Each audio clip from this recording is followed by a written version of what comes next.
Imagine you live in a small Greek town, surrounded by strife, rivalry, and mistrust between your neighbors. And suddenly a power rises on the horizon that seems almost invincible: the Persian Empire. An empire that stretches from Asia Minor to Egypt, with huge armies, powerful kings, and a claim that hardly anyone can resist. But this is exactly where one of the most astonishing stories of antiquity begins. For the Greeks were by no means a unified people with a common plan. Athens, Sparta, Corinth, Thebes, and many other cities pursued their own interests. They argued with each other, distrusted each other, and were deeply divided politically.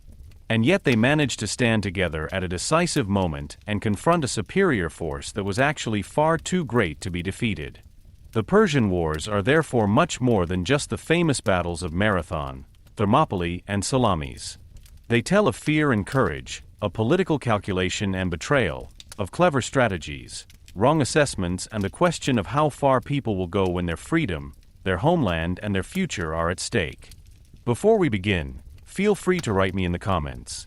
Do you think that the Greeks really won the Persian Wars through courage, or was it mainly strategy, luck, and the mistakes of the Persians in the end? If you're interested in historical topics like this, feel free to leave a like and subscribe to the channel so you don't miss any more episodes. Because today we travel back to a time when the fate of Greece was on a knife's edge and when decisions were made that were to leave a lasting mark on the history of Europe. Chapter 1. The World Before the Storm. When the Persian Wars began, two armies did not simply meet. Two worlds met, both powerful, proud, and deeply convinced of their own order in their own way. On one side was the Persian Empire, the largest empire the world had ever seen. It stretched from the borders of India to Mesopotamia, Syria, Asia Minor, and Egypt to the coasts of the Aegean Sea. In this empire lived countless peoples with different languages, religions, traditions, and ways of life. Nevertheless, they were held together by a royal administration, taxes, roads, satraps, and above all, by the authority of the great king. On the other side were the Greek city-states, small compared to Persia but full of political energy, internal tensions, and cultural autonomy.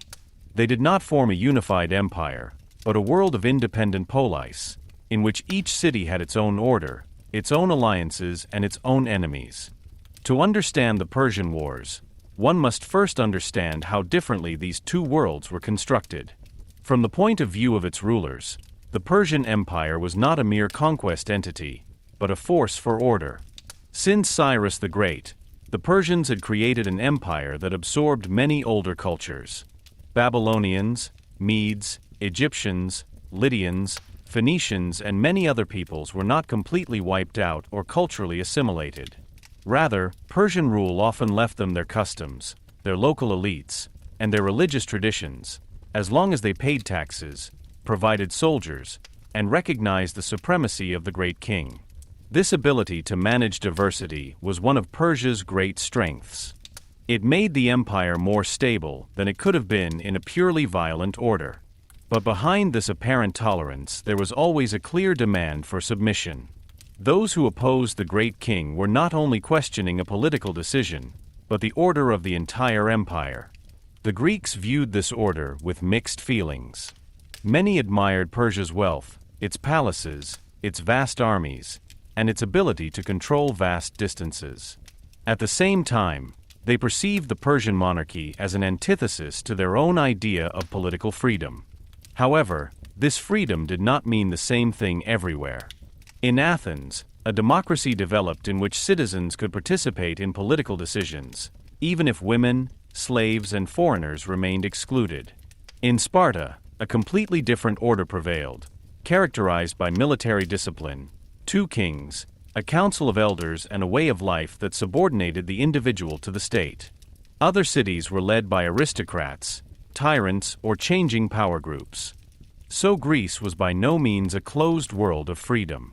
It was a landscape of political experiments, fierce competition, and often bloody conflicts. It was precisely this fragmentation that made Greece vulnerable.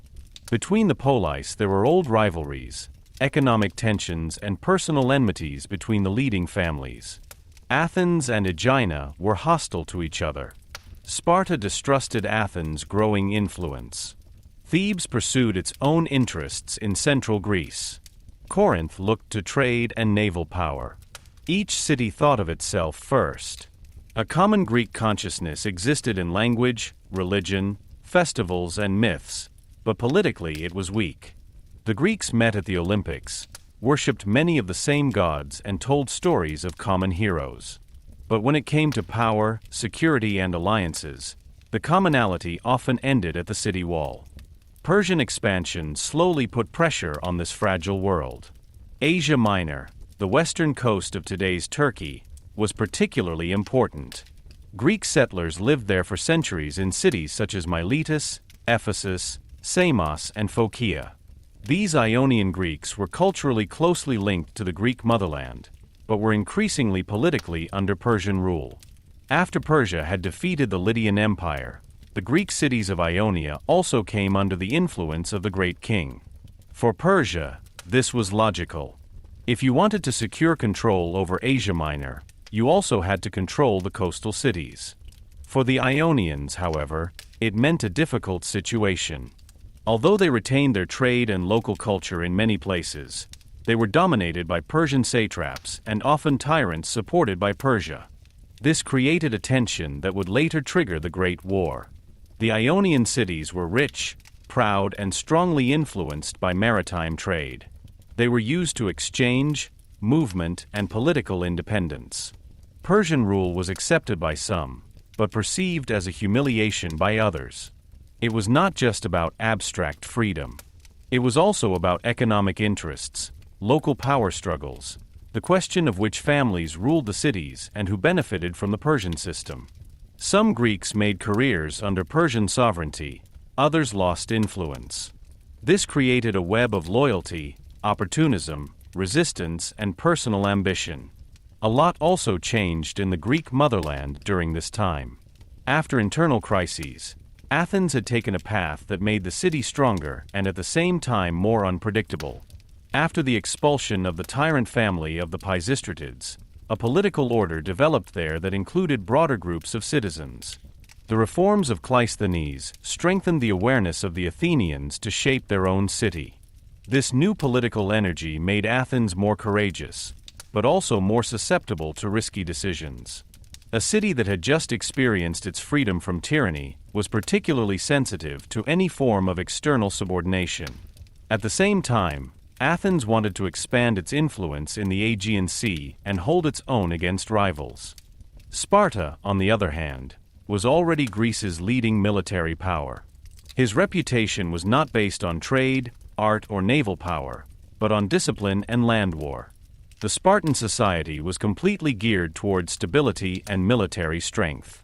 In the background, however, there was a permanent fear: the large number of helots, the subjugated population of Messenia and Laconia, who worked for the Spartans. This inner tension explained much of Sparta's politics. Sparta could not lightly embark on far-flung adventures, for any prolonged absence of its warriors could endanger order at home. That is why Sparta was cautious, sometimes hesitant, but in an emergency of tremendous military authority.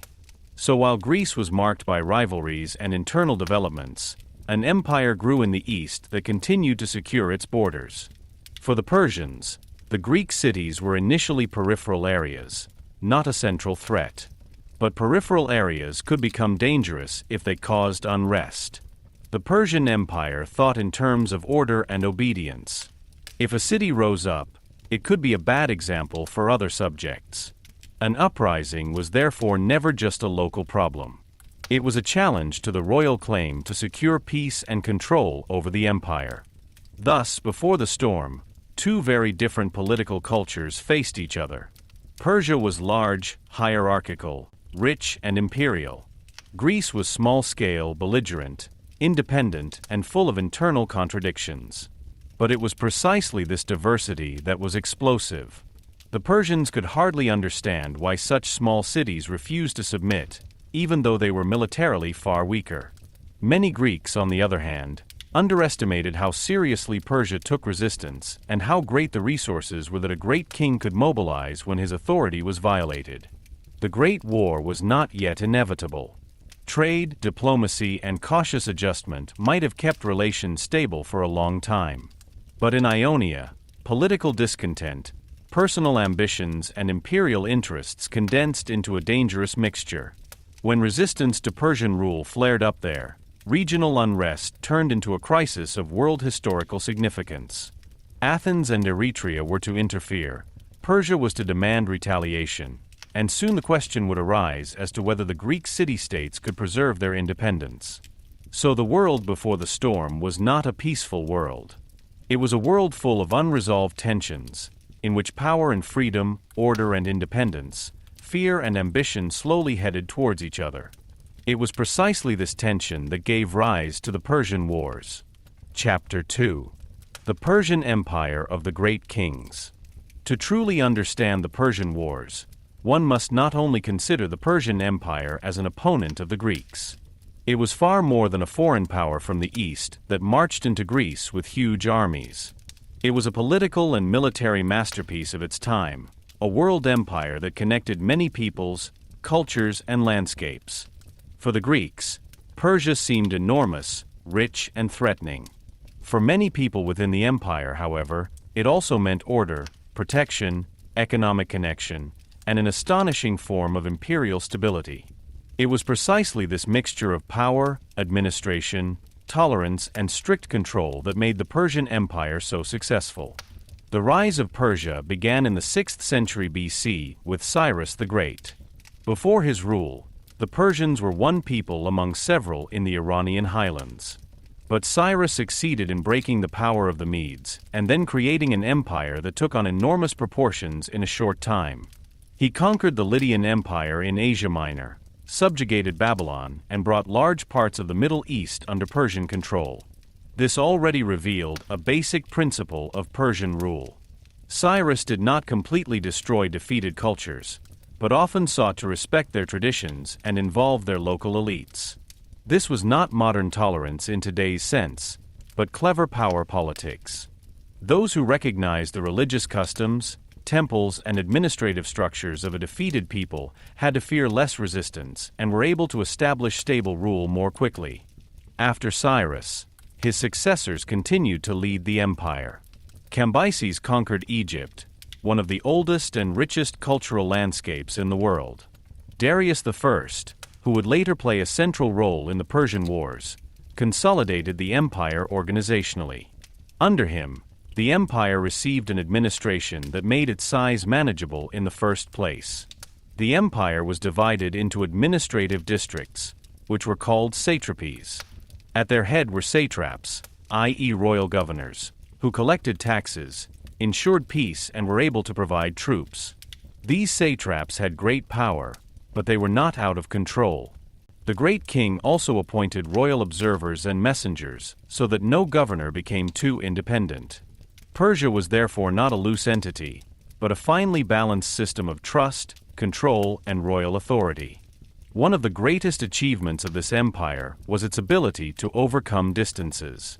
The Persian Empire included mountains, deserts, river valleys, coastal regions, and fertile plains. Without functioning transport routes, such a power would hardly have been governable. Therefore, the Persians built and secured important road connections. The King's Road, which led from Susa to Sardis in Asia Minor, became particularly famous. In such ways, royal messengers could transmit messages with impressive speed. For the world at the time, this was an enormous strength. The great king was able to experience and react more quickly to uprisings, border problems, or political developments. Power did not only mean owning soldiers. Power also meant receiving information, passing on orders, and moving resources in a timely manner. Persia was also a colossus economically. The subjugated regions paid tributes, supplied raw materials, precious metals, grain, horses, ships, or soldiers. Egypt brought grain and wealth. Babylonia offered ancient administrative knowledge and fertile landscapes. Asia Minor had important cities and trade routes. Phoenicia provided experienced sailors and ships. This diversity made the empire strong. It was able to draw on very different abilities of its peoples. At the same time, This system created dependency. Those who were part of the empire had to make their contribution. Persian rule could seem generous as long as one was obedient. However, those who rose quickly felt the harshness of imperial power. At the center of this system was the great king. He was not simply one ruler among many, but the apex of an order that was politically, religiously, and symbolically oriented towards him. In inscriptions, the king portrayed himself as favored by Ahura Mazda, the highest god of the Persian religion. This resulted in an understanding of power that pitted order against lies and chaos. Rebellion was therefore more than political discontent. From a royal point of view, it appeared as an attack on the legitimate order of the world. This idea explains why the Persians took uprisings so seriously. If a city or a people refused the sovereignty of the great king, this could not simply be accepted. Otherwise, the example could set a precedent and encourage other areas to break their faithfulness as well. The Persian army reflected the size and diversity of the empire.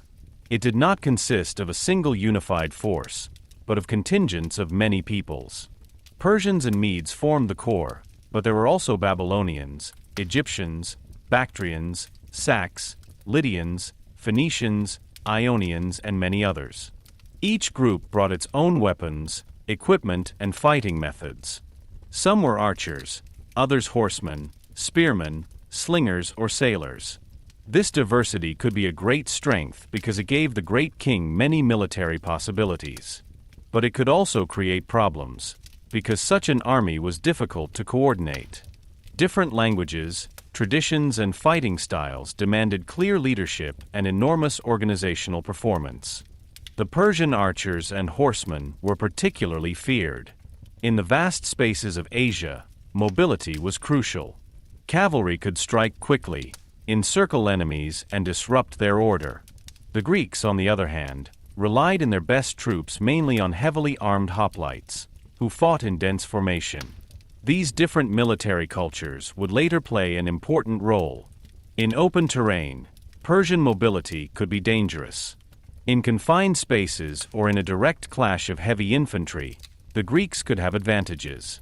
But before the Persian Wars, it was by no means clear whether the Greek way of fighting could hold its own against the army of a world empire. The Persian military power also included the fleet. Persia was not originally a classical maritime power, but due to the subjugation of the Phoenicians, Egyptians, and Ionian Greeks, it had experienced sailors and shipbuilders. The Phoenicians in particular were excellent seafarers.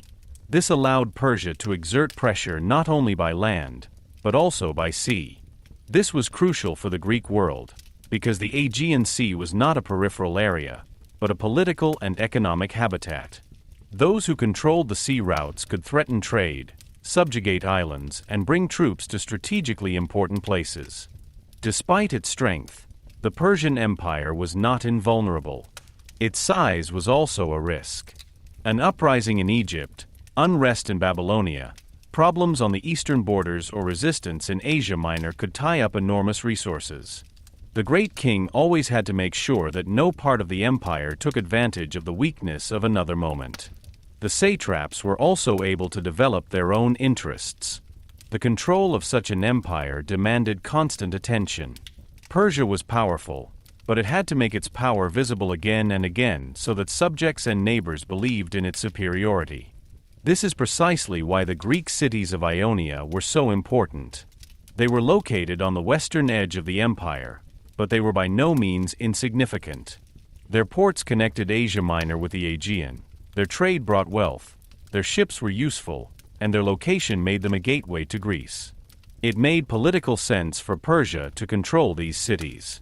For many Ionians, however, this control was difficult to bear, especially when Persian governors supported local tyrants.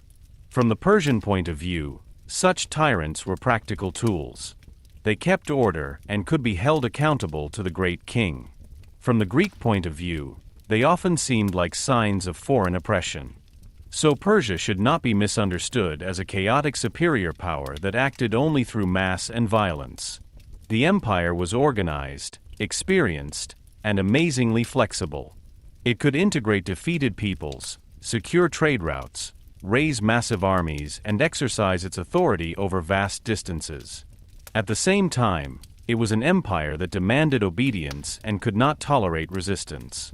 This was precisely the core of the coming conflict. The Persian kings saw themselves as guardians of an order to which even small Greek cities had to submit. Many Greeks, however, saw this order as a threat to their independence. When these two points of view met in Ionia, a tension arose that could soon no longer be resolved by diplomacy. The empire of the great kings was strong enough to shake almost the entire known world. But it was precisely its strength that made it sensitive to any challenge. And when some Greek cities began to openly voice this challenge, a chain of events was set in motion that inevitably led Persia and Greece towards each other. Chapter 3. The Greek Poleis. The Greek world at the time of the Persian Wars was not a closed empire, a unified state, or a nation in the modern sense. When you talk about the Greeks, you really mean a multitude of individual city-states that governed themselves, had their own laws, formed their own alliances, and often waged their own wars. These city-states were called poleis. A polis was more than a city. It was home, political body, religious community, and expression of collective identity. For a Greek, belonging to his polis was usually more important than a general idea of Greekness. An Athenian was first Athenian, a Spartan first Spartan, a Corinthian first Corinthian. Only then did the feeling of being part of a larger Hellenic culture come. This fragmentation was one of the most striking characteristics of Greece. The landscape itself had contributed to this. Greece consisted of mountains, valleys, islands, and coastal regions that formed natural borders. Large contiguous plains were rare. Many communities developed in separate spaces, protected by mountains or facing the sea. This resulted in political entities that were manageable and paid close attention to their own independence. The polis became a place where citizens were not only subjects, but also saw themselves as bearers of the community. But this independence had its price. It made joint decisions difficult and repeatedly led to rivalries, mistrust, and open conflicts. Despite all the differences, the Greeks had a lot in common. They spoke related dialects, worshipped many of the same gods, knew common myths, and met at large sanctuaries and festivals. Delphi, Olympia, Isthmia, and Nemea were places where Greeks from different regions met. There it became apparent that there was a cultural bond that extended beyond the individual polis. The stories of Hercules, Achilles, Odysseus, or the gods of Olympus were part of a common world of ideas. The awareness of being different from non-Greeks also grew over time. But this cultural proximity did not automatically lead to political unity. The Greeks could feel related and still fight against each other. Athens was one of the cities that underwent a particularly dynamic development before the Persian Wars. After a phase of aristocratic power struggles and the tyranny of the Pisistratids, a political order began to emerge there, which later became famous as democracy. This democracy was not to be equated with today's ideas of political equality. Women, slaves, and strangers were excluded. Nevertheless, it was unusual for the time because a broad group of male citizens was involved in decision-making. Cleisthenes' reform strengthened political participation and tied citizens more closely to the state. This created a new self-confidence. Athens increasingly saw itself as a city that had to defend its freedom against internal tyranny and external threats. This new political self-confidence was decisive for the events to come. A city whose citizens saw themselves as active shapers of their order reacted sensitively to any form of foreign subjugation. Athens was ambitious, argumentative, and willing to take risks. At the same time, it was a city full of internal tensions. Wealthy families fought for influence, political opponents distrusted each other, and the memory of tyranny was still fresh. Some Athenians feared that expelled tyrants could return with Persian help. Foreign policy was therefore never just a question of distant diplomacy. It directly affected the internal order of the city. Sparta stood for a completely different model. The Spartan society was geared towards discipline, military strength, and internal stability. At the head stood two kings, next to them a council of elders, the ephors, and the assembly of the citizens. But the core of Sparta was not political openness, but the training of a small warrior elite. The Spartans saw themselves as soldiers of their state. From childhood on, her life was focused on toughness, obedience, and service to the community. This order made Sparta the most feared land power in Greece. Their hoplites were considered particularly disciplined, and their battle lines were difficult to break. But Sparta was not free of fear either. Its strength was based on the subjugation of large populations, especially the Helots in Laconia and Messenia. These people farmed the land and made it possible for the Spartans to live their military life. At the same time, they pose a constant threat. An uprising of the Helots would have hit Sparta to the core. As a result, Spartan politics was often more cautious than the fame of its warriors suggests. Sparta always had to weigh up how far it could distance its troops from home. This internal insecurity explains why Sparta sometimes hesitated, even though it was so strong militarily. Between Athens and Sparta there were many other poleis, which pursued their own interests. Corinth was an important trading city with important connections via the Isthmus, which connected central Greece with the Peloponnese. Aegina was a maritime power and economic rival of Athens. Thebes dominated parts of Boeotia and was often in tension with Athens. Argos was an old opponent of Sparta and was looking for ways to limit Spartan domination in the Peloponnese. Each of these cities looked at the Persian threat through the filter of its own interests. For some, Persia was a distant danger. For others, Persia could even be a possible ally against Greek rivals. This reality makes the history of the Persian Wars much more complex than a simple narrative of Greeks versus Persians. Not all Greeks fought against Persia. Some remained neutral, others submitted to the great king, and still others worked openly with the Persians. The reasons for this varied. Some feared the Persian power and wanted to save their city from destruction. Others hoped to eliminate local opponents with Persian support. Still others believed that resistance was hopeless. For the cities concerned, the decision was not abstract. They had to weigh up whether pride and independence were worth the risk of siege, plunder, and annihilation. The political culture of the poleis was closely linked to the war. In many cities, being a citizen also meant being able to carry weapons. The hoplites, heavily armed foot soldiers, formed the military backbone of numerous poleis. They fought in the phalanx, a dense formation of shields and spears, in which every man depended on the steadfastness of the man next to him. This kind of struggle also shaped political thinking. Those who stood together in the battle line could also claim to be heard in the city. In Athens in particular, the connection between military service and citizenship strengthened the feeling of political participation. But Greek warfare had its limits. Most poleis were unable to conduct long campaigns. Peasants had to cultivate their fields, citizen armies could not remain mobilized indefinitely, and the resources of many cities were small. War between Greek poleis was often seasonal, limited, and characterized by certain expectations. Persia, on the other hand, was able to fall back on the means of a great empire. It could collect tributes, gather troops from many regions, deploy ships, and plan large-scale operations over long distances. This difference was enormous. The Greek poleis had to learn in the face of Persia that their usual kind of political competition could suddenly become dangerous. Nevertheless, the Greeks possessed strengths that were not immediately visible. Their cities were small, but their citizens were often strongly connected to their political order. Many fought not only for a king or commander, but for their houses, fields, sanctuaries, and rights. The topographical diversity of Greece could cause difficulties for attackers. Narrow passes, mountainous landscapes, and narrow waters offered opportunities to limit Persian superiority. In addition, Greek disunity forced Persia to deal with many individual actors whose behavior was difficult to predict. What Persia saw as weakness could also mean mobility at certain moments. The biggest challenge was to form a common front out of many poleis. This required more than military planning.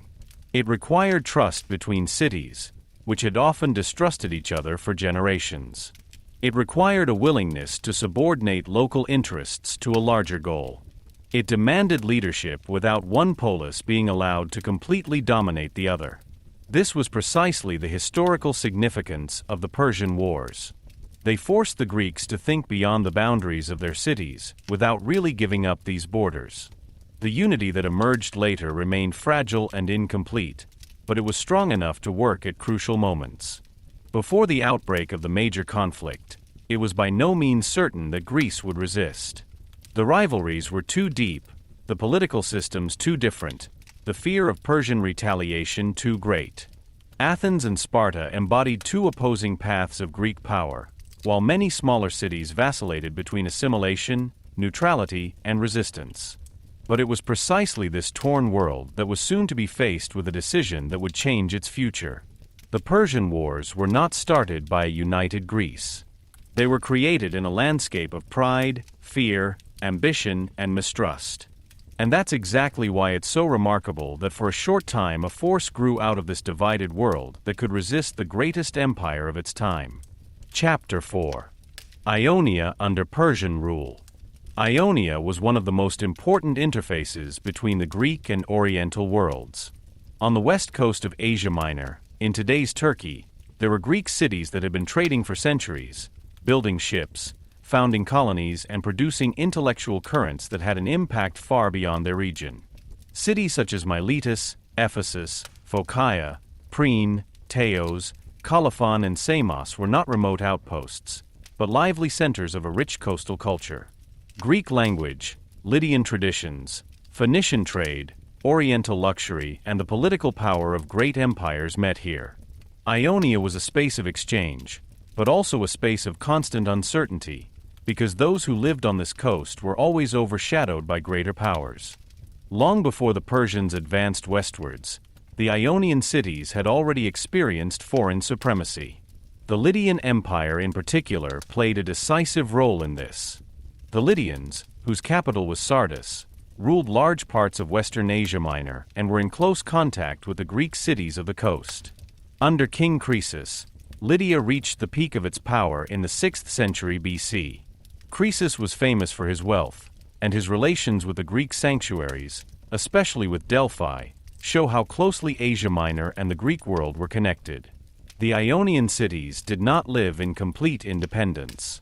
They had to come to terms with powerful neighbors, pay tributes, form alliances, and make political compromises.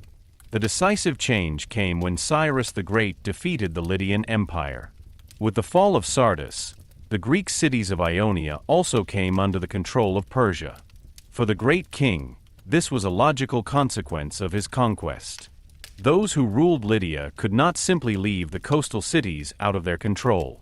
These cities were economically important, strategically located, and had ships, port facilities, and trade connections. From the Persian point of view, they were a valuable part of the western edge of the empire. From an Ionian point of view, however, the change of power meant a new situation that was difficult to assess. The Persians were further away than the Lydians. Their empire was larger, their rule more tightly organized, and their claims extended beyond regional power politics.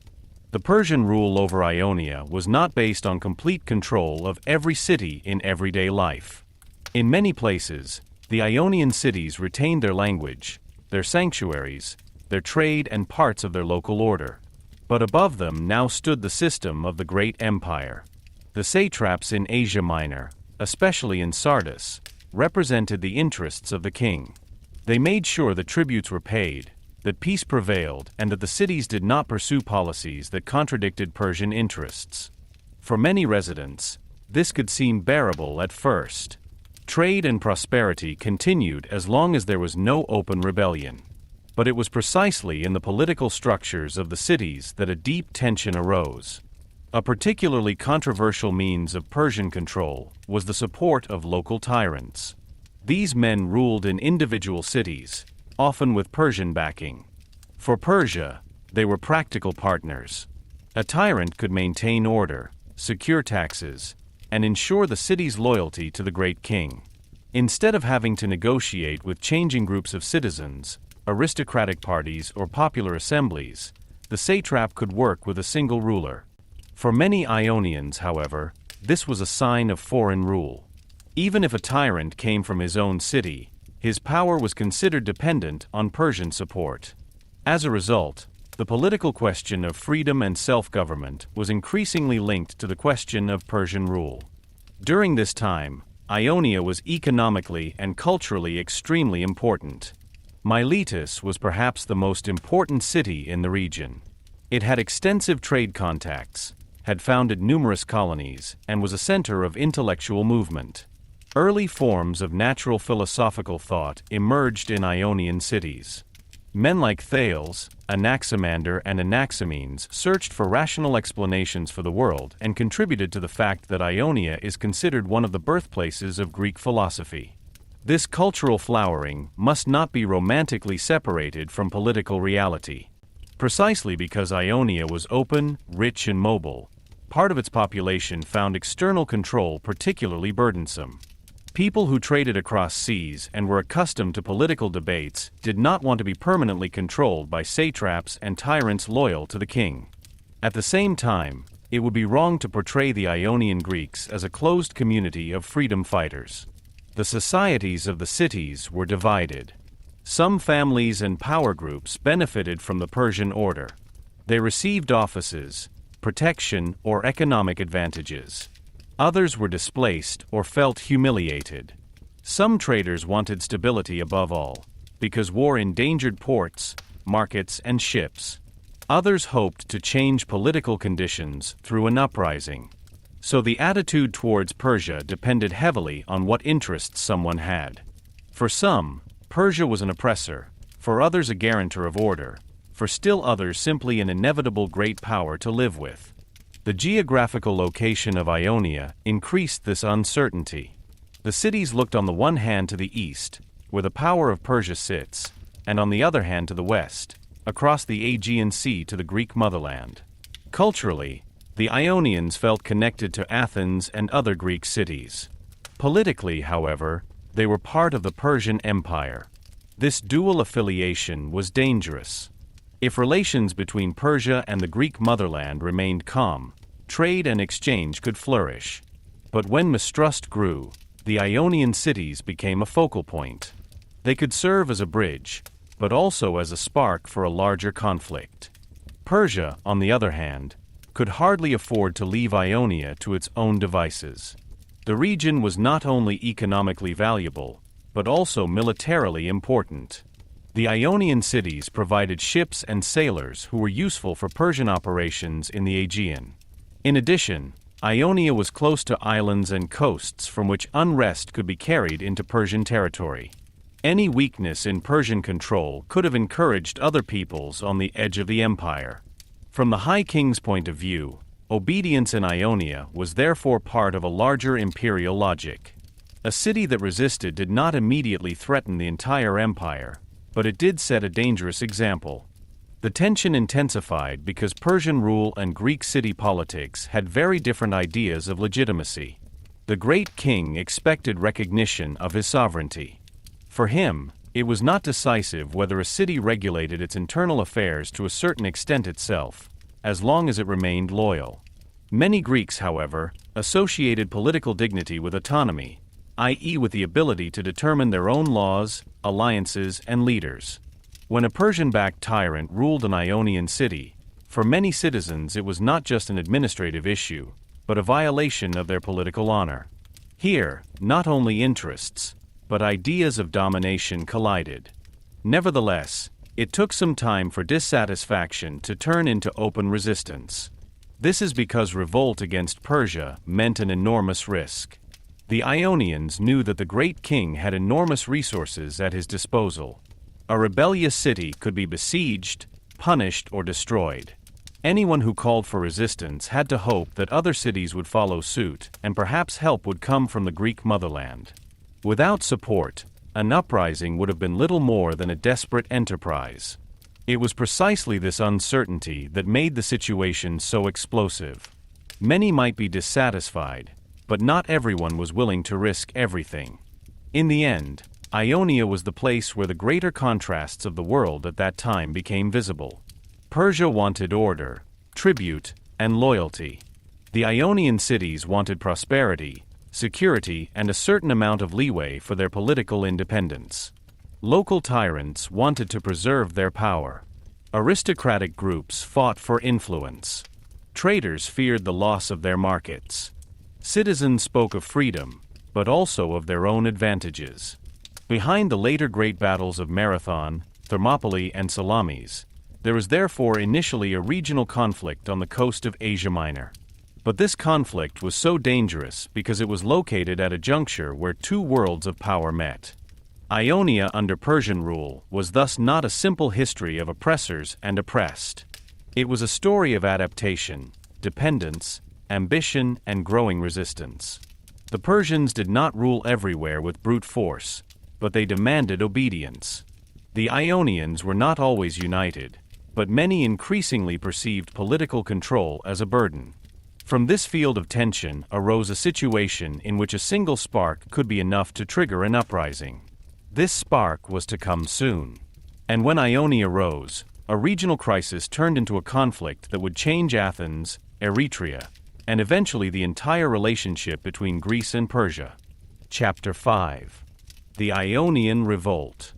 The Ionian uprising was the moment when discontent turned into open resistance. For a long time, the Greek cities on the coast of Asia Minor had lived under Persian rule, had paid tributes, endured local tyrants, and tried to preserve their prosperity despite political dependence.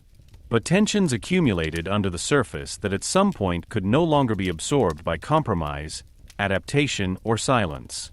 The uprising did not begin as a great national freedom struggle of all Greeks, but as a dangerous mixture of personal ambitions, local power struggles, economic interests, and the desire for political self-determination.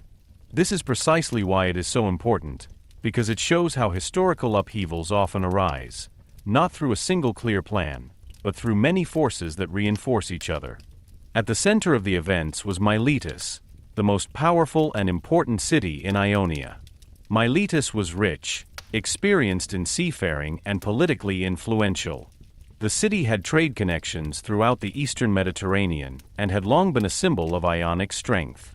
But Miletus was also under Persian supremacy, and at its head stood Aristagoras, a tyrant who derived his power not only from the consent of his fellow citizens, but also from the political order that Persia had created in Ionia. Aristagoras was not a pure hero of freedom, but a man with interests of his own. He wanted to secure his position, increase his influence, and survive a political crisis that he himself had partly helped to provoke. The immediate trigger was a failed campaign against the island of Naxos around 499 BC. Naxos was prosperous and strategically interesting. Aristagoras supported exiled nobles from there who wanted to force their return and hoped to bring the island under control with Persian help. The Persian satrap Artaphernes in Sardis, a brother of the great king Darius, provided support, and a fleet was equipped. But the company failed. The siege dragged on, costs rose, and Naxos remained unoccupied. For Aristagoras, this was a dangerous defeat. He had to fear that the Persians would blame him for the failure. In the logic of Persian power, such a failure could have serious personal consequences. Fearing for his own position, he decided to take a radical step. He turned against Persia. In order to gain support, Aristagoras laid down tyranny in Miletus and presented himself as the liberator of the Ionian cities. This was a clever political move. By renouncing his personal autocracy, he was able to present the resistance against Persia as a struggle for freedom and self-government. Other tyrants supported by Persia were expelled or deprived of power. The Ionian cities rose up, and a personal crisis turned into a regional uprising. But the new freedom was threatened from the beginning. The Ionians knew that they could hardly stand alone against the enormous means of the Persian Empire. Therefore, Aristagoras sought help in the Greek motherland. His first path led to Sparta. This was obvious, because Sparta was considered the strongest land power in Greece. Aristagoras tried to convince King Cleomenes to march against Persia. He described riches, distances, and opportunities, but Sparta refused. For the Spartans, Ionia was far away, and a campaign deep into Asia Minor did not suit their political and strategic interests. Sparta was a power that had to secure its strength in the Peloponnese. The fear of internal problems, especially of possible uprisings of the Helots, made longer ventures in the distance risky. The dream of immediately making Sparta the leader of a war against Persia failed because of this sober reality. In Athens, Aristagoras was heard more.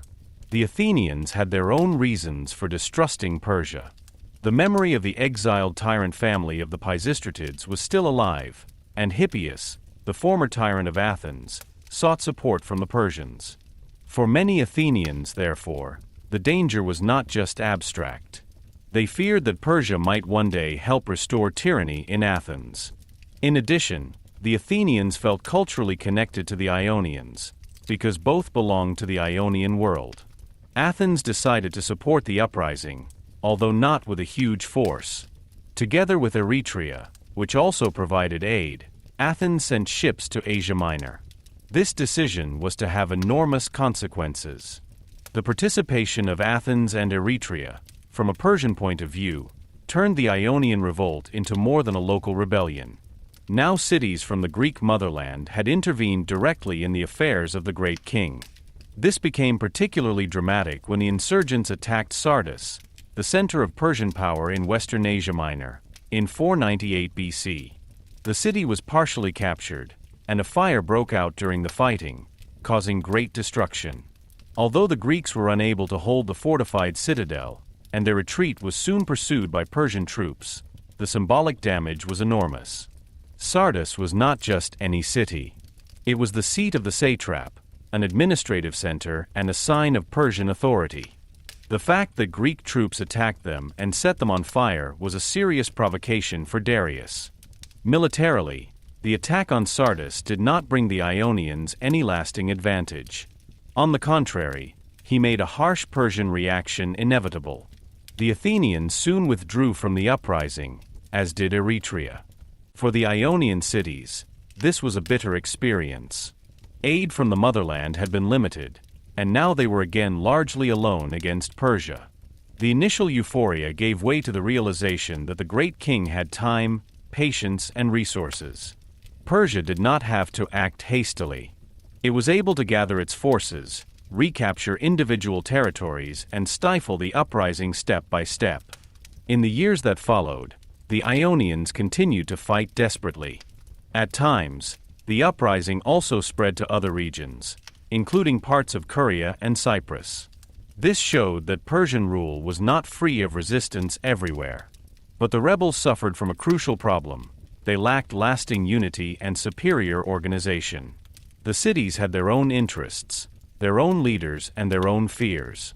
A joint war against a great empire required coordination, trust, and perseverance. This was exactly what was lacking. Persia, on the other hand, was able to compensate for defeats, mobilize new troops, and put pressure on its opponents one after the other. The decisive blow came in 494 BC in the naval battle of Lade, near Miletus. The Ionian cities raised a joint fleet, because control of the sea was vital to the uprising. If the Ionians held the sea, Miletus could be supplied, and Persia would have been prevented from completely reconquering.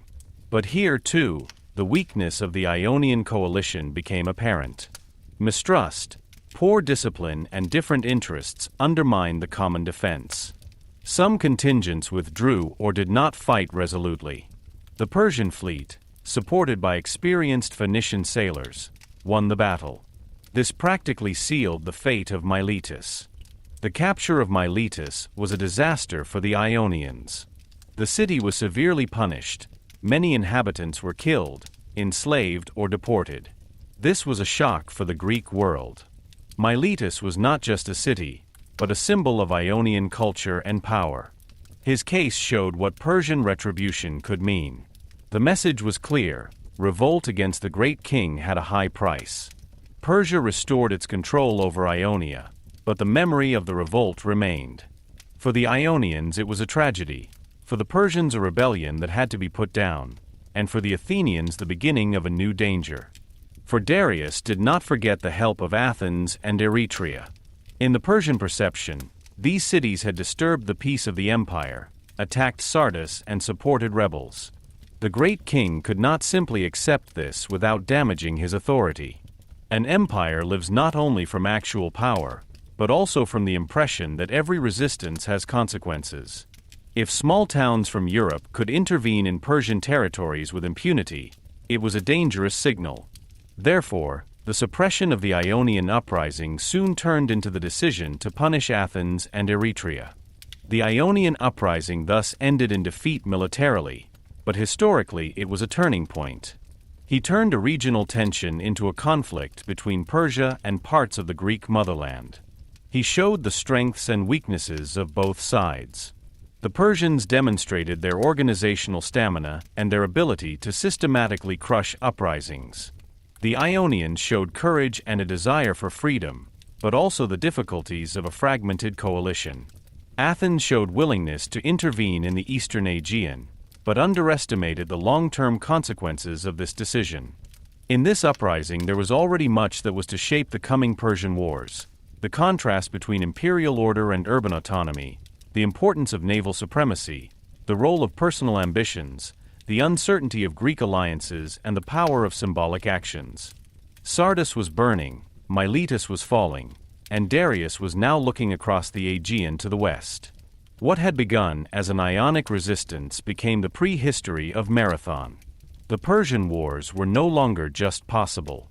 They had become almost inevitable. Chapter 6. Darius and the First Punitive Expedition.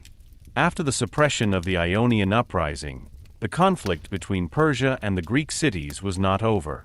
On the contrary, it was only now beginning to take on a new form. For the Ionians, the uprising was a defeat, for Miletus a disaster, and for many Greek observers a warning. For Darius, however, the matter was not simply settled just because the rebellious cities were once again under Persian control. From his point of view, Athens and Eretria had crossed a border that no great king could leave unanswered. These two cities had not only provided moral support, but had sent ships, sent troops, and participated in the attack on Sardis.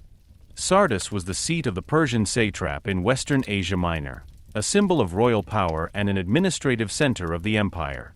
The fact that a city from distant Greece had dared to bring fire and unrest into it was more than a military disturbance. It was an insult to the imperial order. Darius ruled over an empire that could only function if his authority was taken seriously everywhere. A great empire does not live solely on soldiers, walls, and tribute revenues. It also thrives on the idea that resistance is futile and that the king can answer any challenge. If Athens and Eretria went unpunished, it could send a dangerous signal to other peoples. Egypt, Babylonia, Asia Minor, and the eastern provinces had to see that the great king also reached distant opponents. Therefore, the planned expedition against Greece was not only a revenge expedition. It was a political demonstration. Darius wanted to show that the hand of Persia reached across the Aegean Sea and that even small cities beyond the sea were not beyond his power. Darius should not be understood as a ruler who acted only out of anger. His reaction had a clear strategic logic.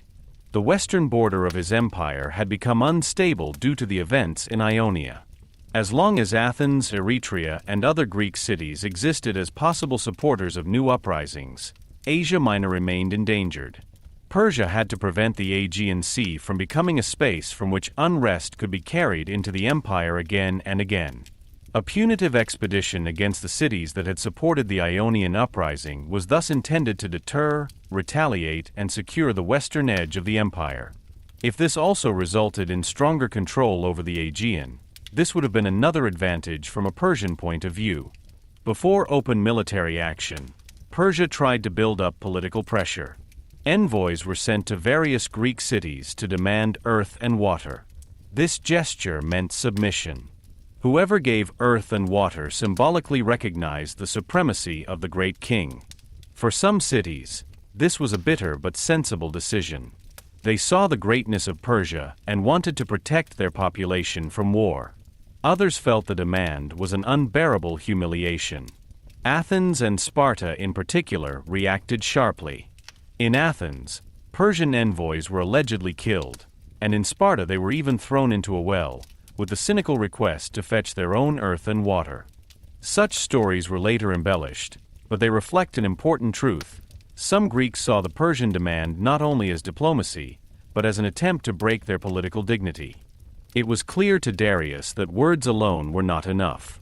The first major Persian operation against Greece was being prepared. Around 492 BC, Mardonius, a son-in-law of Darius, led a campaign to the west. It was intended to consolidate the Persian position in Thrace and Macedonia and secure the way for further action against Greece. This campaign was important because Persia did not only want to punish selectively, but had to create the strategic conditions for power projection in Europe. Mardonius brought Persian influence to bear in parts of northern Greece and ensured that Macedonia became more part of the Persian sphere. But the company also suffered a serious setback.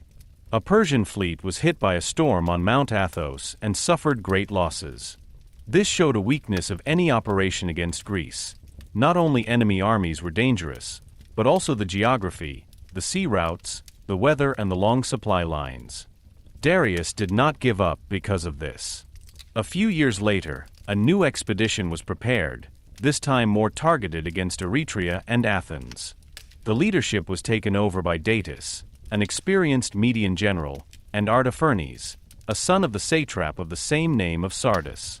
The choice of these men shows that Persia took the task seriously.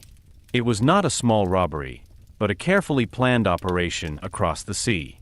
The Persian fleet gathered troops, horses and ships and moved through the Aegean Sea.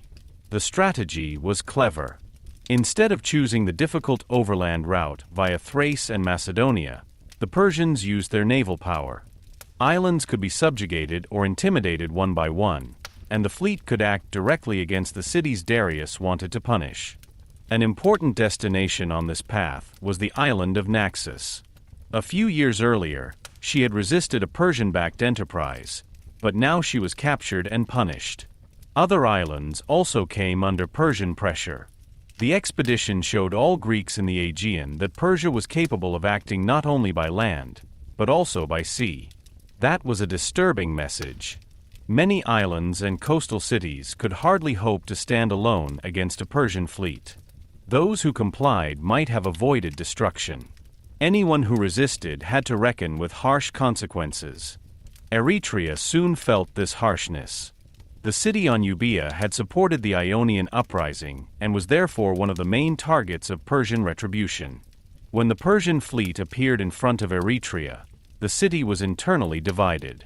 Some wanted to resist, others doubted the chances of success. Such divisions were typical of the Greek world. The fight against Persia was not only an external conflict, but also presented each city with an internal decision. Should one fight for freedom and honor and risk annihilation, or surrender and hope to avoid the worst? In Eretria, this insecurity led to betrayal. After several days of siege, the city was handed over to the Persians. The consequences were brutal. Eretria was destroyed, sanctuaries were burned, and many inhabitants were deported. For Darius, this was a retribution for Sardis. For the Greeks, it was a cautionary tale of what could be in store for Athens. After Eretria, the Persian expedition turned against Athens. An old political figure played an important role in this, Hippias, the former tyrant of Athens. He had gone into exile after his expulsion and sought support from Persia. He was useful to the Persians because he had local knowledge and perhaps hoped to return to Athens with Persian help. For the Athenians, his presence with the Persians was a nightmare. So the war did not only mean external subjugation. It also threatened to bring about the return of a tyranny against which Athens had laboriously established its new political order. This combination of external danger and inner fear gave the coming struggle a special sharpness. The Persians finally landed in the plain of Marathon, northeast of Athens. The choice of this location was no coincidence. Marathon offered space for cavalry, was close enough to Athens to exert pressure, and was also a suitable landing site. The Persians could hope to lure the Athenians out, tie up their forces, or cause political unrest in the city.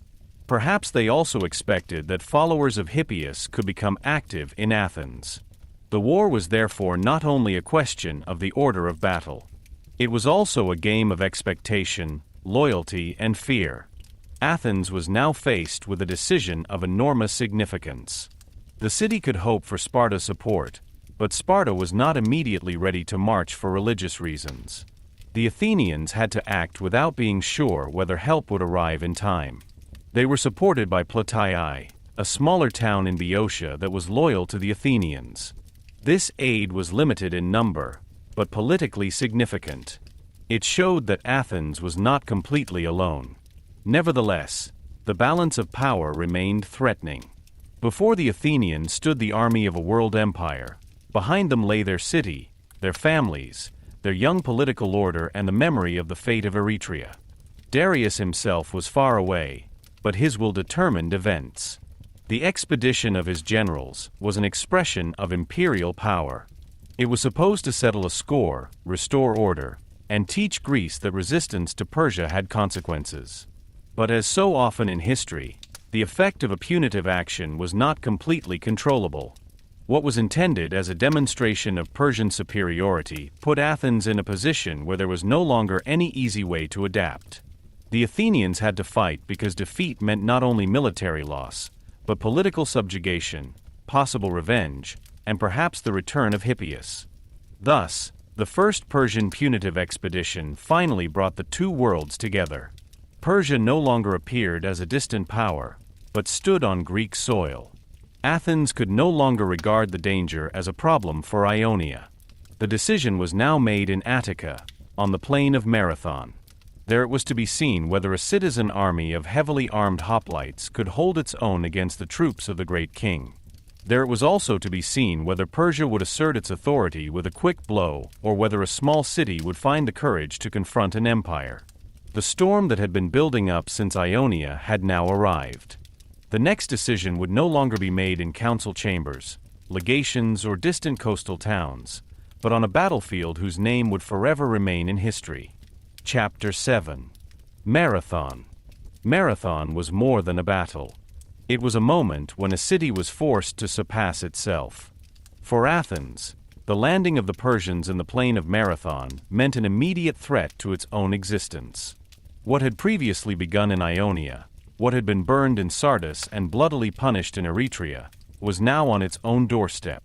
The Athenians knew that they were not just fighting against a foreign army. They fought against the possibility of losing their political freedom, against the return of the old tyrant Hippias, and against the humiliation of having to submit to a great empire. The plain of Marathon thus became a place where military decision, political fear, and urban self-image merged. The Persian fleet had set course for Attica after the destruction of Eretria. The choice of Marathon made strategic sense.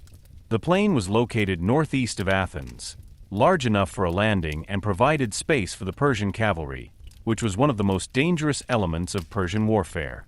Moreover, Hippias, the former tyrant of Athens, knew this area. He accompanied the Persian expedition and presumably hoped to return to Athens with the support of the great king. For the Athenians, this was particularly threatening. A Persian defeat might have meant only a military retreat. A Persian victory, however, could have destroyed the internal order of Athens. Democracy was still young, its opponents had not disappeared, and many feared that Persian power and internal traitors might work together. When news of the landing arrived, Athens had to act quickly. The city could not simply wait behind its walls, for the Persians could have devastated the surrounding countryside, stirred up political unrest, or hoped for an opportune moment to advance. At the same time, an attack on the Persians was risky. The Persian army was experienced, diverse, and strengthened by its victory over Eretria. The Athenians had mainly hoplites, heavily armed civil warriors who fought in dense formation. Their strength lay in the closed thrust of the phalanx, in the protection of large shields, in discipline and steadfastness. But they had little cavalry and were vulnerable to Persian archers and horsemen if they had to fight in unfavorable order. In this crisis, the Athenians turned to Sparta, Greece's strongest land power. A runner was sent to Sparta to ask for help. The Spartans agreed in principle, but according to their religious order, they could not leave immediately because they had to wait for a festival or a certain phase of the moon. This was a heavy blow for Athens. Help would come, but not in time.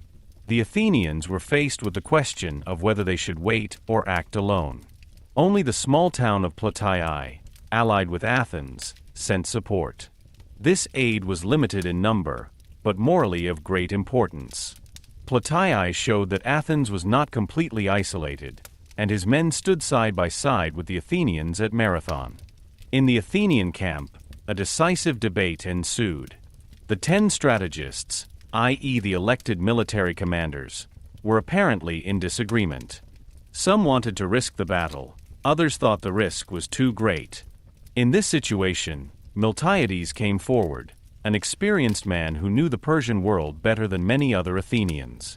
He had previously ruled the Thracian Chersons, and knew that Persia was not invincible.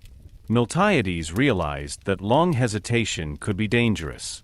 The longer the Athenians waited, the greater the danger of betrayal in the city, of Persian maneuvers or of an attack under less favorable circumstances. He urged that the fight be sought as long as the Athenians were united and the Persians could not yet play out their full strategic superiority. The decision was finally made in favor of the battle. The Athenians and Plataeans confronted the Persians in the plain. Their situation was difficult, because they had to overcome the Persian archers without being worn down by arrows. The exact location is not certain in all details in the ancient sources, but it is recorded that the Greeks extended their front in order not to be surrounded by the Persians. As a result, the center became thinner, while the wings remained stronger. This arrangement was risky, but it was to prove decisive. The Greeks had to move quickly and with unity to overcome the distance to the Persian lines and turn the battle into a hand-to-hand battle in which their hoplites were superior. Then the attack began. The idea that the Athenians stormed across the field already had a special effect in ancient times. It is difficult to say for sure whether they covered the entire distance running or only accelerated in the area of the dangerous volleys of arrows. The decisive factor is the military idea behind it. The Greeks wanted to reduce the time they were exposed to the Persian projectiles. They didn't want to stand passively and let themselves be worn down. They were looking for a direct collision. For the Persians, this attack must have come as a surprise. A comparatively small Greek citizen army ran against the troops of the great king, not out of desperation alone, but with a clear tactical goal. At the center of the battle, the Greeks came under pressure.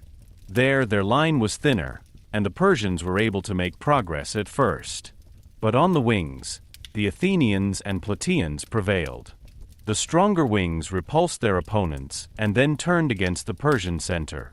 So the Persians got into trouble. What had begun as a Persian advantage became a trap.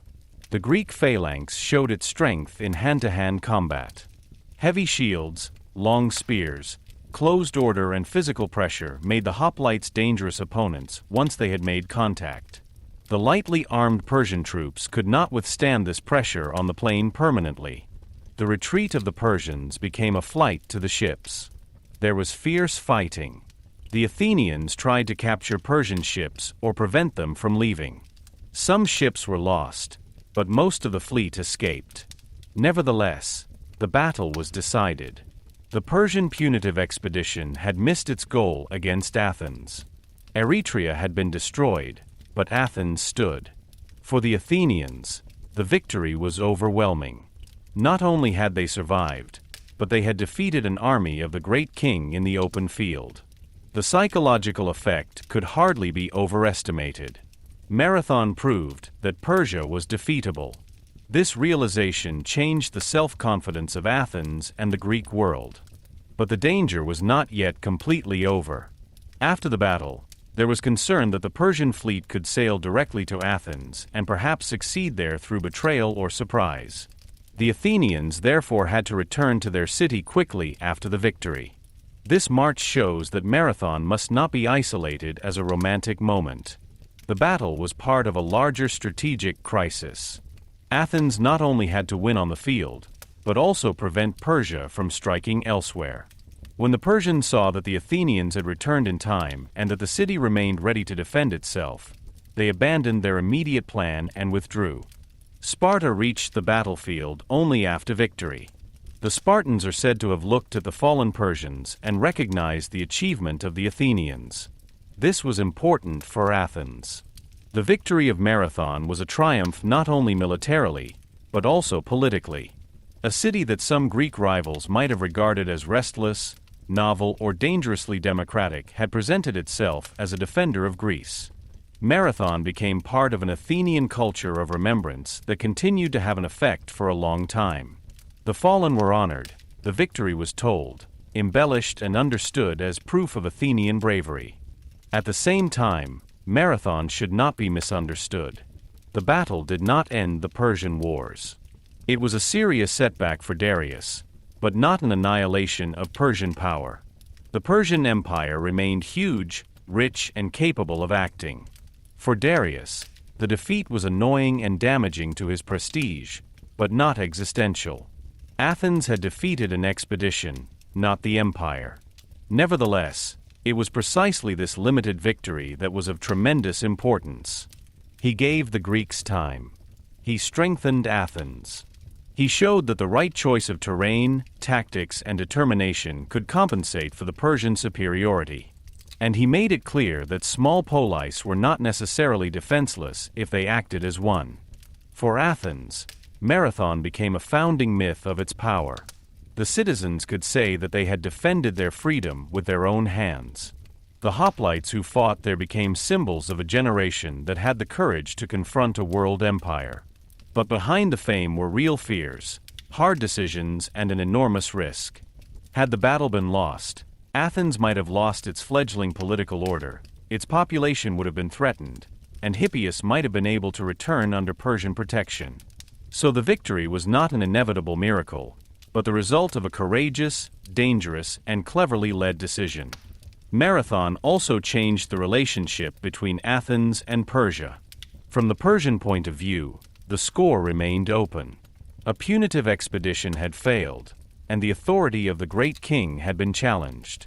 From the Athenian point of view, the danger had been averted, but it had not disappeared. Once Persia had been defeated, Persia would return. This was exactly the tension of the years after Marathon. The Athenians celebrated their victory, but the wisest among them understood that this victory had only bought a pause. In the east, the great empire remained. And at some point there would be a new Persian attack, bigger, more carefully prepared, and more dangerous than anything Greece had ever experienced. Chapter 8. Between the Wars. The victory of Marathon was a moment of immense pride for Athens, but it was not a final peace. Many Athenians might have hoped that the Persian danger would be averted after the departure of the fleet, but politically far-sighted men realized that Marathon had been only an interruption. Persia had not been defeated, but merely repulsed. The kingdom of Darius remained a great power with vast resources, countless subjects, experienced satraps, and an administration that could withstand severe setbacks. Athens had repelled a Persian expedition, not destroyed the Persian Empire. This is precisely why the years after Marathon were characterized by a peculiar tension. Externally, Greece seemed to breathe a sigh of relief for a moment, but beneath the surface, a new, much larger conflict was being prepared. Darius did not take the defeat as a final verdict. For him, Marathon was a nuisance, a loss of prestige, and a sign that the western border of the empire was not yet sufficiently secured. Athens had evaded punishment, Eretria had been destroyed, but the second main culprit from the Persian point of view was still free. Darius therefore began to prepare a new enterprise. This time it was not only a limited punitive expedition, but a more comprehensive campaign that could finally settle the Greek question. But the preparations were delayed by problems in the Reich. Egypt in particular rose up against Persian rule, and such revolts were a high priority for the great king. An empire had to secure its inner provinces before it could concentrate on a major attack at the edge of the known world. When Darius died, his son Xerxes took over the reign. This change of power was of great importance for the Persian Empire. Each new king had to consolidate his authority, reassure potential opponents, and show that he was worthy to continue the legacy of his predecessors. Xerxes inherited not only a huge empire, but also unsolved tasks. This included securing Egypt, controlling Babylonia, and finally the question of how to deal with the Greeks. In the Persian court, a campaign against Greece was more than a military operation. It was also a matter of royal honor. Darius had not punished Athens once and for all. Xerxes was able to present himself as the accomplisher of this mission, and at the same time make the power of the empire visible in a powerful demonstration. While Persia was busy with internal and external preparations, Athens was also changing. Marathon's victory had enormously boosted the city's self-confidence, but it did not solve all internal problems. Athens remained a vibrant, ambitious, and conflict-ridden polis. Political groups struggled for influence. Old noble families maintained their position, new forces gained in importance, and democracy continued to develop. The fame of the Marathon fighters shaped the city, but at the same time the question arose as to how Athens should be defended in the future. Was the next war to be won again on land, with hoplites on the plain, as at Marathon?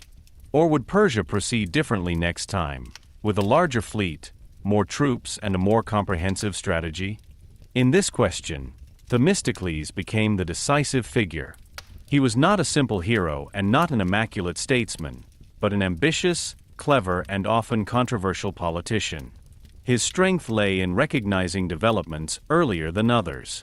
Themistocles understood that Athens' future did not lie solely in the phalanx of hoplites. Marathon had shown what heavily armed citizens could do, but a second Persian attack was unlikely to follow the same pattern again. Persia had a large fleet and could use the Aegean Sea to control islands, threaten coasts, and move troops. If Athens wanted to survive, it had to become strong at sea. This realization was by no means self-evident. A naval policy changed the social and political structure of Athens. Hoplites were usually citizens with enough assets to afford armaments and weapons. The rowers of the fleet, on the other hand, often came from poorer classes. If Athens relied on ships, this section of the population also gained political importance, because without their work in the triremes the city could not fight. A fleet was therefore not only a military instrument, but also a democratic amplifier. It tied broader sections of the citizenry to the war and made the power of Athens more dependent on people who had previously had less weight. Themistocles' naval policy was therefore strategically far-sighted, but also consequential domestically. The decisive moment came when rich silver deposits were exploited in Laurion, in southern Attica. The question was what to do with the revenues. Many citizens would probably have liked to distribute the money among themselves. This would have been popular in the short term and would have brought immediate benefits to many families. Themistocles, however, urged that the funds be invested in the construction of a strong fleet. To convince his fellow citizens, he emphasized not only the distant Persian threat, but also the closer conflict with Aegina, a rival naval power near Athens. That was politically clever. A threat right on their doorstep seemed more tangible to many Athenians than the possible return of a great king from the east. In this way, Themistocles succeeded in pushing through the construction of numerous triremes. The trireme was one of the most important warships of antiquity. It was fast, agile, and designed for the ramming impact. Their strength did not lie in high sidewalls or heavy artillery, but in speed, coordination, and seamanship. 3 rows of oarsmen moved the ship, while the helmsmen, officers, and fighters had to work together.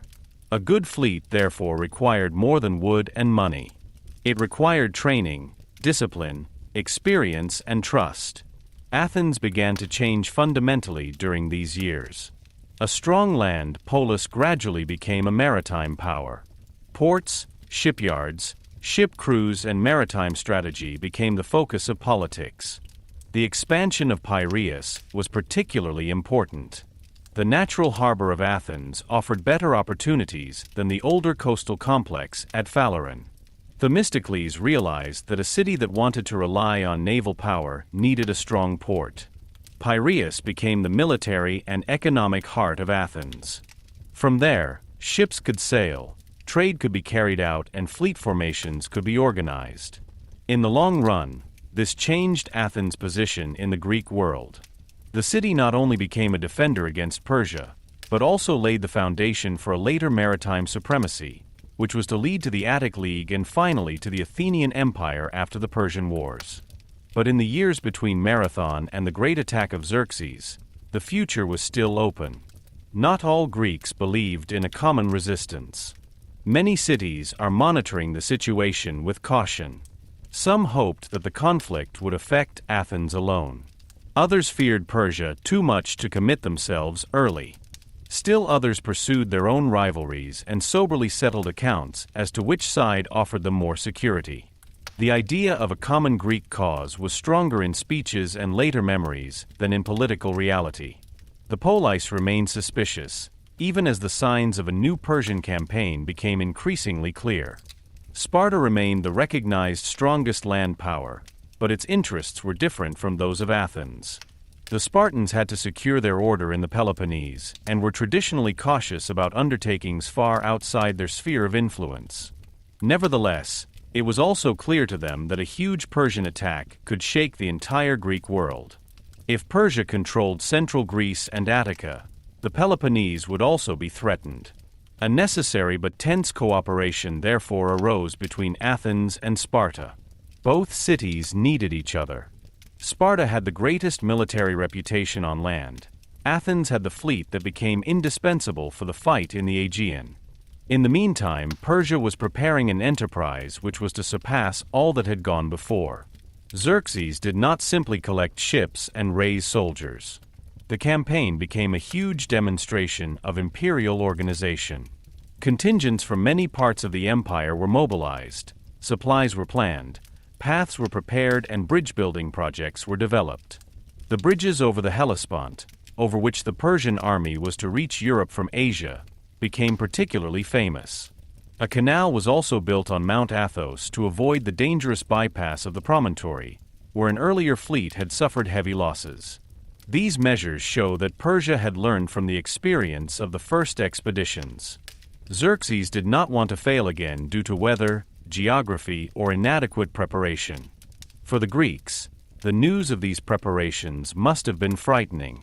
The Persian Empire gathered not only an army, but the visible power of many peoples. It was as if an entire continent was marching against the small towns of Greece. The psychological impact was enormous. Some Greeks considered resistance hopeless. Others saw this threat as the moment when action had to be taken. Athens had better chances than before due to Themistocles' naval policy, but a fleet alone could not save Greece. What was needed was coordination, sacrifice, and a strategy that did not challenge Persia's superiority head-on where it was strongest. The years between Marathon and the attack of Xerxes were therefore not a mere pause between two wars. They were a phase of profound change. Persia gathered its forces, clarified internal problems, and prepared a gigantic invasion.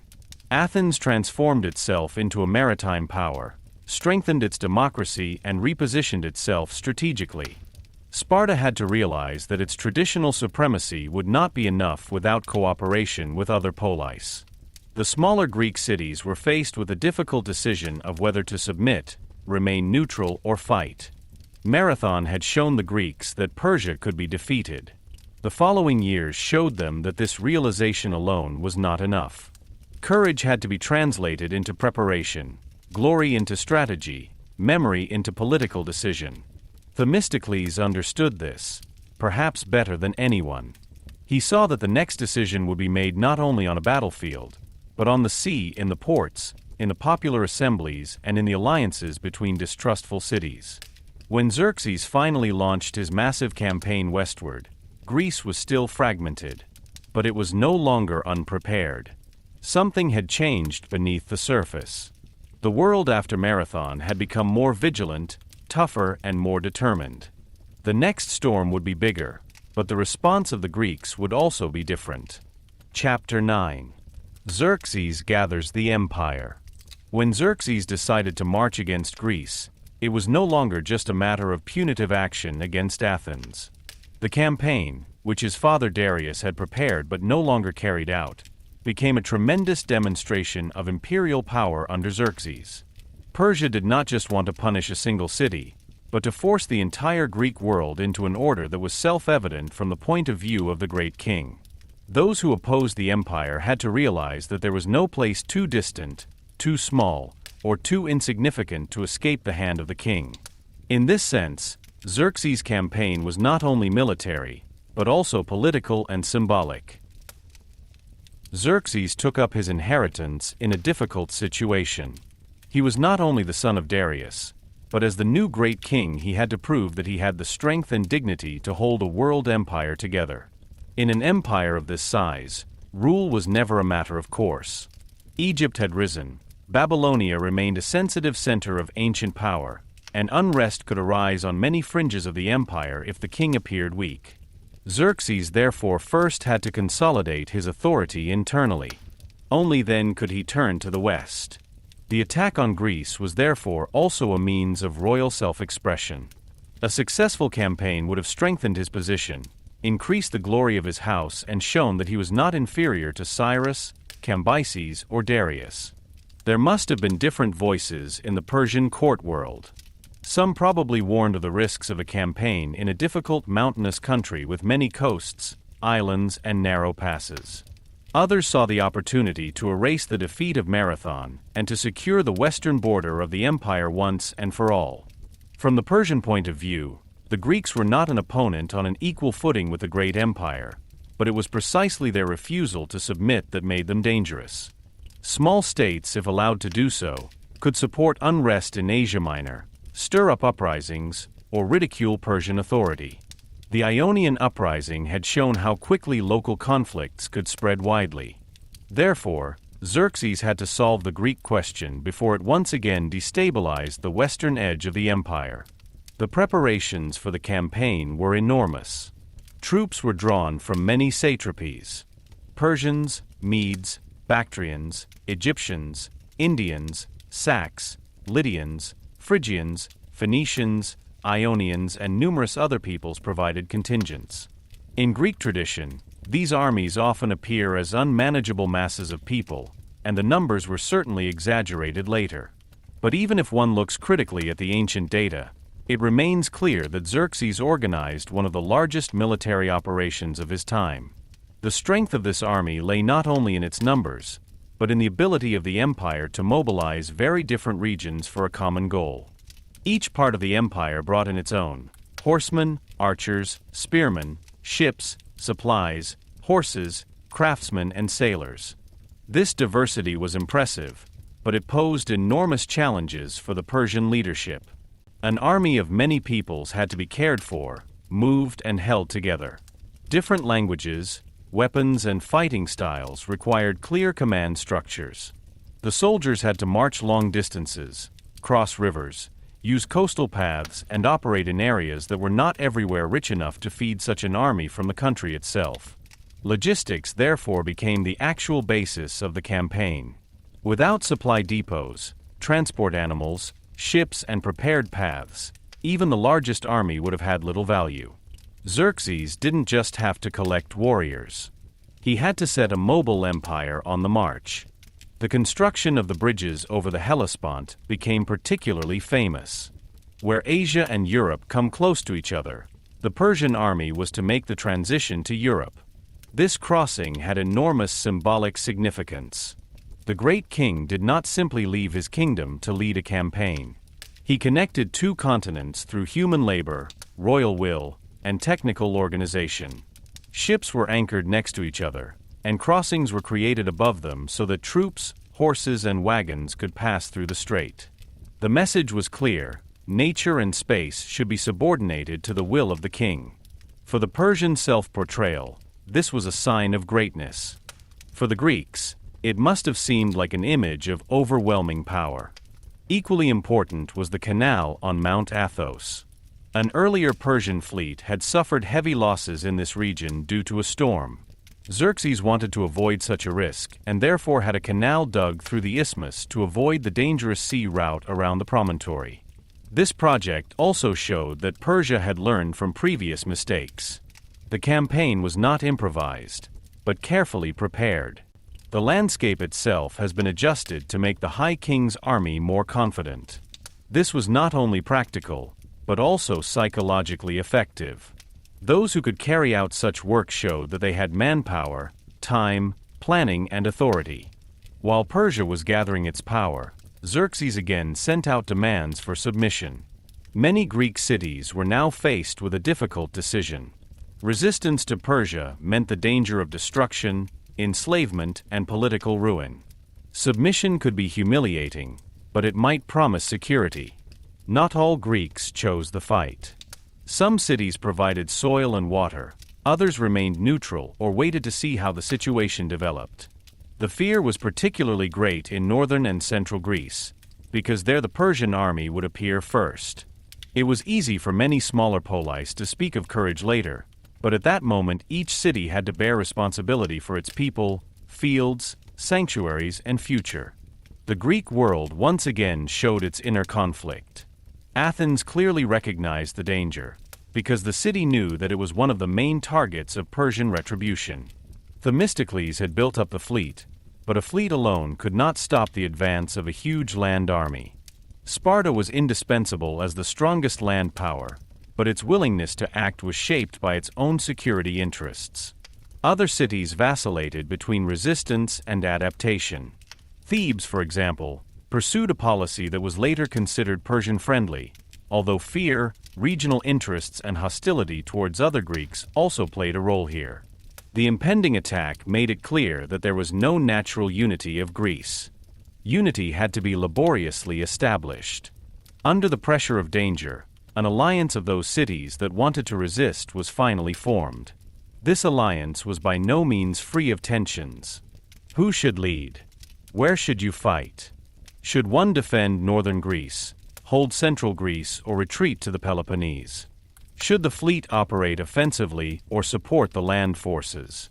Every decision had political consequences. If you gave up certain regions, their inhabitants felt betrayed. If you fought too far north, you risked being overwhelmed by Persian superiority. If you waited too far south, Persia could devastate large parts of Greece and force many cities into submission. Xerxes was able to take advantage of these Greek tensions. His army marched not only as a military force, but as political pressure. Cities that joined him could hope for mercy. Cities that resisted had to reckon with annihilation.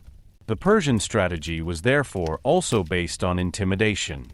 The sight of the army, the news of the bridges, the fleets, and the many peoples was intended to give the Greeks the feeling that resistance was irrational. Many Persians may have been convinced that the Greeks would bow to reality in the end. Why should small, divided cities risk being crushed by the power of a world empire? But this was exactly where there was a misjudgment. The Persians did not completely misunderstand the Greek world, but they underestimated how strongly local freedom, honor, and political independence could act as motives. Many Greeks were at odds, but Athens and Sparta in particular could hardly imagine submission without destroying their own self-image. For Athens, Persian rule meant the danger of tyranny and the end of the political order that had grown since Cleisthenes. For Sparta, submission meant an intolerable damage to its military reputation. Both cities had different reasons to fight, but these reasons were strong enough to bring them together despite mistrust. When Xerxes finally moved his army to Europe, it was one of the most impressive marches in ancient history. The Persian power moved through Thrace and Macedonia, accompanied by fleet, supplies, and a royal court. The great king himself was present, which gave the campaign additional importance. It was not an enterprise of a distant general, but a royal invasion. Xerxes put his personal authority at risk. A victory would increase his fame, a failure would damage his dignity. For the Greeks, on the other hand, the threat now became visible. Persia was no longer just a distant power, no longer just a memory of Marathon or a warning from Ionia. It was in Europe. Xerxes had gathered the empire to conquer Greece. His army embodied wealth, organization, and imperial aspirations. But the greater this power was, the more it was dependent on functioning supplies, clear paths, and political intimidation. The Greeks could not challenge them in their entirety on an open field. They had to find places where greatness became sluggishness and Greek smallness became mobility. The first of these places was to be a narrow pass in central Greece, a narrow passage between mountains and sea. There, at Thermopylae, it would become clear whether the will of a few men could at least stop the march of a world empire. Chapter 10. Thermopylae. Thermopylae is one of those places in history whose name has become greater than the event itself. A narrow pass between mountains and sea, a small Greek army, a Spartan king and a Persian superiority that seemed to be pushing inexorably southwards. Later, it became a tale of self-sacrifice, bravery, and heroic doom. But behind the myth lies a strategic decision that was much more sober and at the same time much more significant. The Greeks chose Thermopylae not because they wanted to die there, but because this place offered one of the few ways to limit Persian supremacy. In the confines of the pass, numbers could count for less than discipline, armor, and steadfastness. Their smaller army might hope to arrest the advance of Xerxes, to gain time, and to give the Greek fleet an opportunity of holding its ground at the same time at Artemisium against the Persian naval power. The situation was extremely dangerous for the Greeks. Xerxes had gathered his empire, had crossed the Hellespont into Europe, and was moving south with a huge army through Thrace, Macedonia, and Thessaly. Many cities had already submitted or were cautiously waiting. The resistance was concentrated on those poleis, who were willing to bear the risk of an open struggle. Athens knew that it was one of the main targets of Persian retribution. Sparta knew that a Persian victory over central Greece could end up threatening the Peloponnese. But between insight and joint action lay old rivalries, different interests, and the constant question of where to stop the enemy. Too far north, there was a threat of defeat in open terrain. Too far south, many allies would have been abandoned. Thermopylae, therefore, appeared to be a sensible compromise. The pass of Thermopylae was much narrower then than it is today. There was only a narrow passage between the steep mountains of Kallidromos and the sea. Those who fought there could not be easily bypassed, at least as long as the surrounding paths were secured. For the Greeks, this was decisive. Their heavily armed hoplites were particularly effective in confined spaces. They fought in close order, shield to shield, with long spears and heavy armor. The Persian army was more diverse, more mobile, and far superior in numbers, but these advantages could only be exploited to a limited extent in the narrow pass. Cavalry was hardly usable there. Archers could press the closed Greek formation, but could not break it easily, and the mass of the army was crowded together through the terrain. The leadership of the Greek land contingent was taken over by Leonidas, one of the two kings of Sparta. The fact that Sparta sent a king was a strong sign, even if the force sent was smaller than later admirers might expect. The Spartans were under the influence of religious festivals and political caution at that time. They did not send the full army, but a select troop of 300 Spartiates, accompanied by other Peloponnesian and Central Greek allies. Overall, the Greek army was much larger than just the famous 300 Spartans, but the Spartans formed the symbolic core. At her side were men from Thespiae, Thebes, Corinth, Tegea, Mantinea, and other cities, among others. The Thespians in particular deserve to be remembered, because in the end they voluntarily stayed with Leonidas and shared his fate. Xerxes reached the pass and waited for the time being. Perhaps he hoped that the Greeks would give up in the face of his superiority. Perhaps his army needed time to put things in order. Perhaps he wanted to intimidate his opponent. For the Persians, the resistance of such a small force must have seemed almost absurd. Why should a few thousand men block the passage when Xerxes was backed by the resources of a world empire? But it is precisely this attitude that shows the difference between political cultures. For Xerxes, submission was a question of reasonable insight into power relations. For Leonidas and the Greeks, resistance in this place was a matter of duty, loyalty to the alliance, honor, and strategic necessity. They had to show that Greece would not simply fall apart without a fight. When the fighting began, the value of the Greek position was immediately apparent. The Persian troops attacked, but in the confines they could not develop their numerical superiority. The hoplites held their ground. Their heavy shields, long spears, and practiced order gave them an advantage in close combat. The Persians fought bravely, but many of their soldiers were lightly equipped and could hardly withstand the pressure of the Greek phalanx. Even the famous Immortals, an elite troop of the Persian army, were initially unable to force the breakthrough.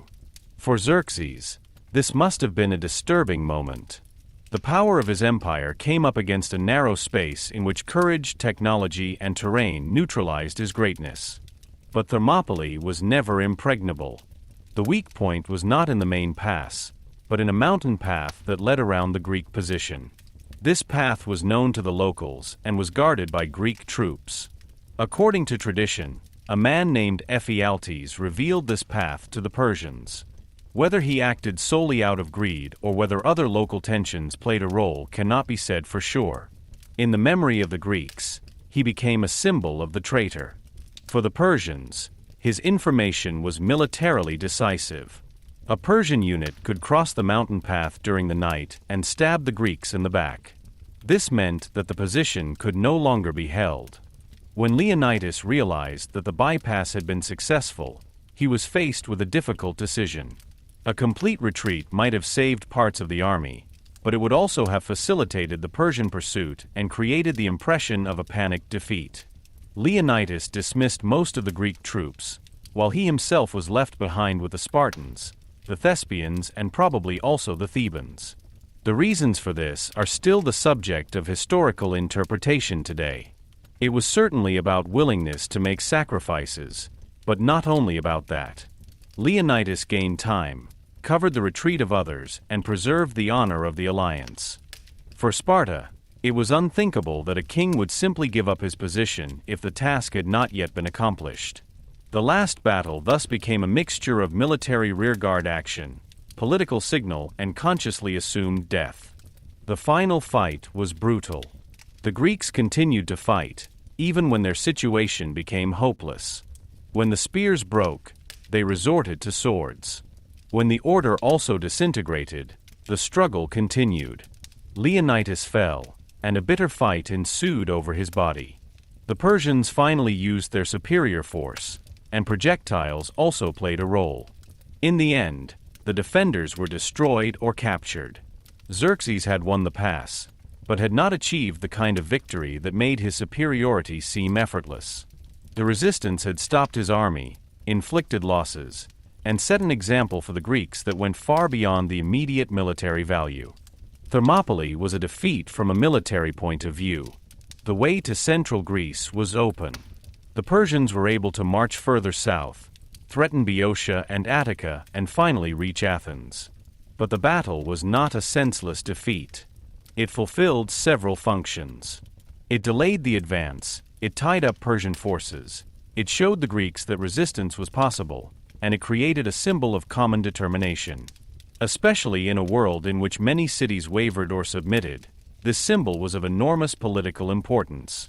Thermopylae told the Greeks, Persia can win, but it cannot always win without a price. At the same time, myth must not be allowed to displace reality.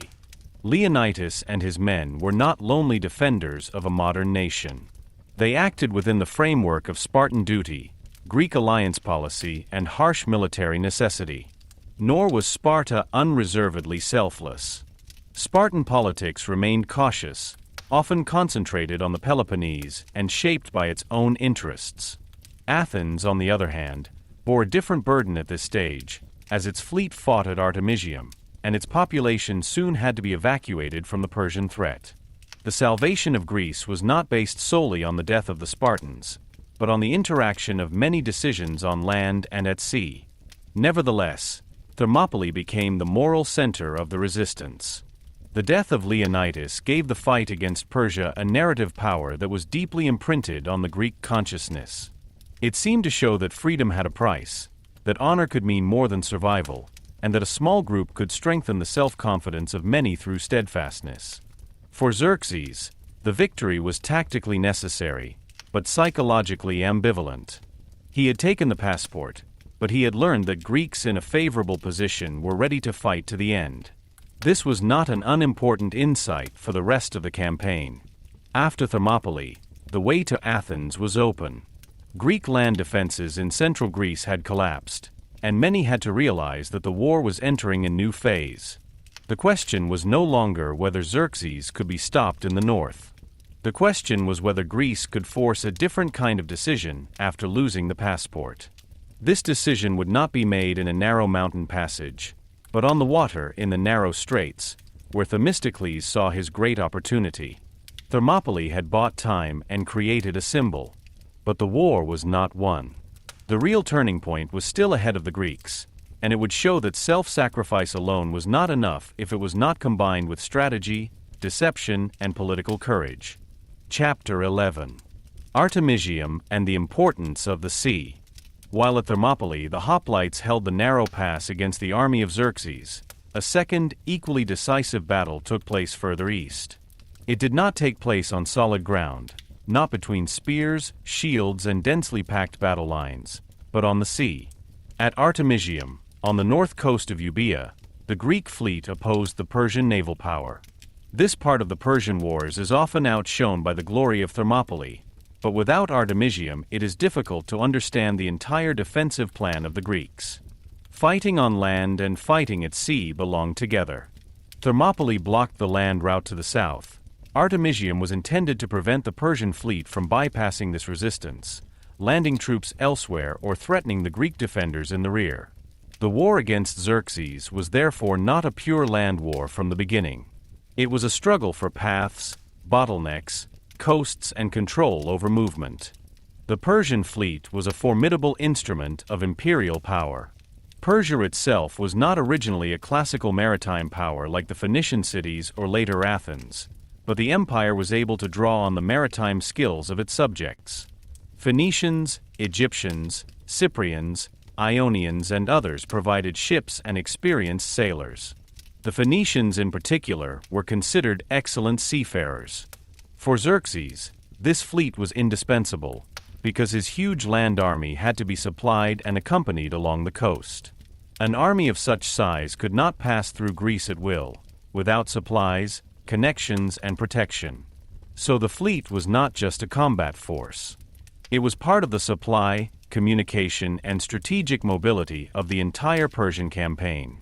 If it ruled the Aegean, Persia could intimidate islands, threaten coastal cities, and circumvent Greek resistance on land. For the Greeks, the fleet was even more important than many initially wanted to admit. Athens in particular had undergone a tremendous change under Themistocles. The silver deposits of Laurion had not simply been distributed, but had been invested in the construction of numerous triremes. This decision now proved to be vital. The Athenian ships formed the largest part of the Greek fleet, even if Athens did not hold the supreme command alone for political reasons. Many allies would have viewed a purely Athenian leadership with suspicion, and Sparta enjoyed a higher reputation as the leading power of the resistance. Therefore, the formal leadership lay with the Spartan Eurybiades. But the real strategic spirit of naval policy was Themistocles. He understood that Greece could not be saved by heroic resistance on land alone. If the Persian fleet operated undisturbed, even strong land positions would have been endangered. The Greek triremes were fast, narrow warships, whose power arose from the oarsmen, the maneuverability, and the bronze ram spur on the bow. A naval battle was not a chaotic mess, but required experience, timing, and precise movement. A ship had to maneuver in such a way that it could ram the enemy, destroy his rudder, or put him in an unfavorable position. The crews were constantly at risk.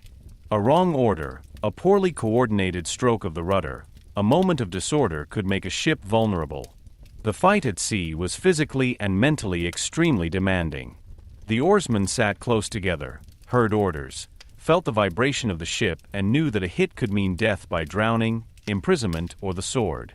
At Artemisium, the Greeks hoped to limit the numerical superiority of the Persians in a similar way to Thermopylae on land. The open sea would have been dangerous, because there the larger Persian fleet would have been able to make better use of its mass. In narrower waters, on the other hand, the Greeks were able to use their better order and local knowledge. Artemisium was strategically located because it controlled the sea route along Euboea and was connected to the defense of the Thermopylae Pass. As long as both positions held, the land army and fleet of Xerxes could not advance freely to the south. The Greek strategy was therefore based on a double suspension. The enemy was to be slowed down where his superiority was not fully effective. Even before major battles broke out, it became clear how dangerous the sea could be for the Persians. Storms hit parts of the Persian fleet and caused heavy losses. Such events were later interpreted by Greeks as a sign of divine help, but they also had a sober military significance. A large fleet was not only powerful, but also vulnerable. The more ships were moved, the more difficult coordination became, and the greater the need for safe anchorages, supplies, and weather knowledge. The Aegean Sea was not a quiet space that could be easily mastered. Their winds, coasts, islands, and currents could set limits even for a great power. Persia had learned from previous catastrophes, such as the canal on Mount Athos, but the sea remained unpredictable. The battles at Artemisium lasted for several days and were not clearly in the sense of a great decisive battle. There were attacks, retreats, tactical movements, and attempts to outwit the enemy. The Persians wanted to use their superiority. The Greeks wanted to stand firm and at the same time not lose their fleet lightly. Because every Greek ship was precious. Athens had built many triremes, but the entire Greek fleet could not afford a crushing defeat. If it had been destroyed at Artemisium, there would not have been a naval battle at Salamis later. The Greek commanders therefore had to act courageously but cautiously. They had to fight to slow down the Persian advance, but they were not allowed to exhaust themselves to such an extent that all resistance at sea collapsed. The battles showed that the Greeks could hold their own at sea. They inflicted losses on the Persian fleet and preserved their own operational capability. The Persians, on the other hand, remained dangerous and numerous. Artemisium was not a brilliant victory in the simple sense, but a tough test. The Greeks learned that their ships, their crews, and their tactics could hold their own against the Persian naval power if the terrain was favorable and kept order. This experience was of tremendous importance for morale. Themistocles and others were able to conclude that the decisive chance lay not in an open land battle against Xerxes, but in another, even more cleverly chosen naval position. However, the news of the fall of Thermopylae changed everything. When it became clear that the pass had been bypassed by treachery and Leonidas had fallen with his men, Artemisium had lost its immediate purpose. The double barrier was broken. If the Persian land army could now move south, it was pointless to keep the fleet in a position that was no longer connected with a functioning land defense. The Greeks had to retreat. This retreat was not a sign of cowardice, but a strategic necessity. The fleet had to be preserved, because it was now perhaps the most important instrument of further resistance. The war shifted south, and with it Athens was in immediate danger. For the Athenians, this development had staggering consequences. If Xerxes' army advanced unhindered to Attica, the city could hardly be defended. The walls of Athens were not strong enough to withstand such a threat in the long term, and a land battle against the Persian superiority would have been risky. Themistocles therefore pushed for a decision that must have been painful for many Athenians: the evacuation of the city. Women, children, and the elderly were to be brought to safety, many to Salamis, Troezen, or other places. The men were to go on the ships. At that moment, Themistocles' naval policy became existential.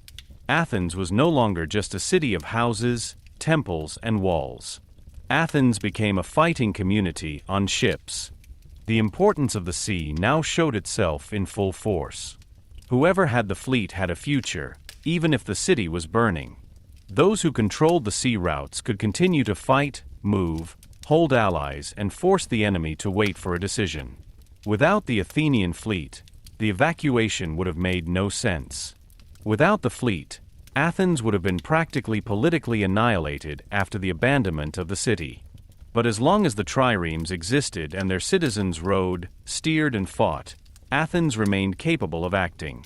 This was a profound change in political thinking. The polis was no longer just the fixed place, but the community of citizens who could defend their freedom even at sea. Artemisium was therefore a decisive step on the way to Salamis, despite the retreat. The Greeks had gained valuable experience there. They had seen how Persian ships reacted, how their own crews functioned under pressure, and how important narrow waters were to their chances.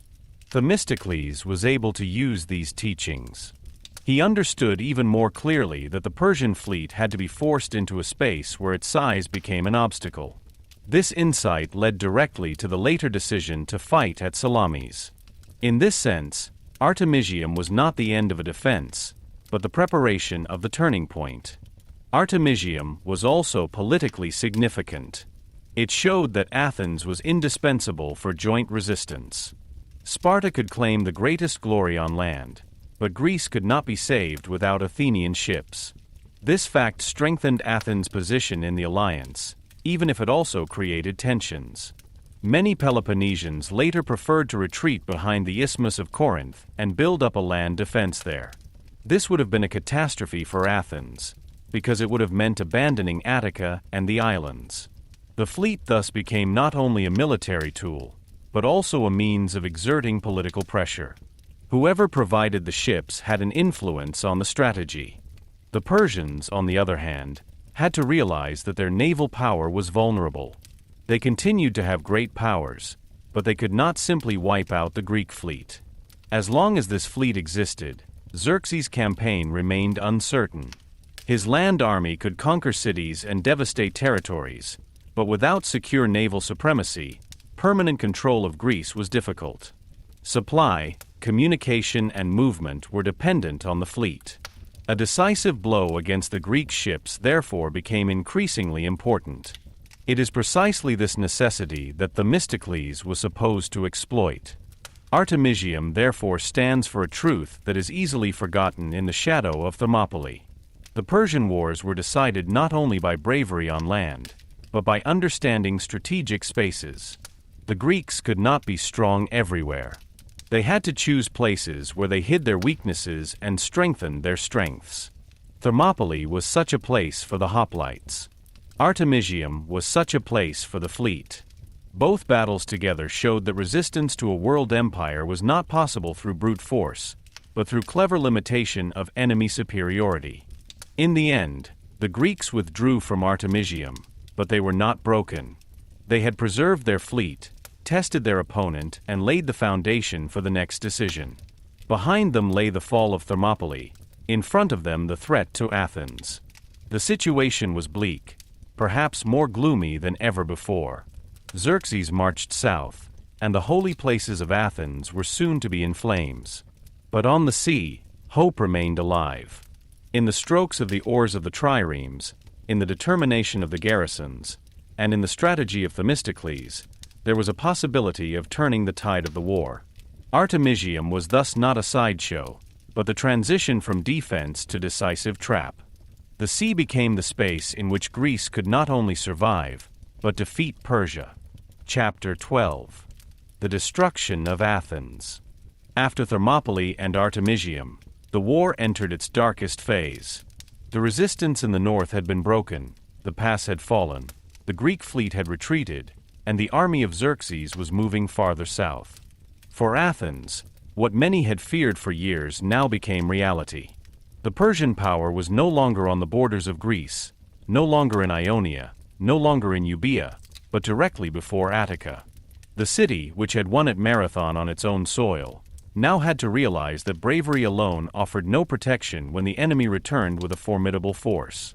The decision that lay ahead of the Athenians was more bitter than any open battle. Should they defend their city and probably perish as a result, or should they leave it to continue fighting as a community? Themistocles had understood early on that Athens could not be saved by its walls.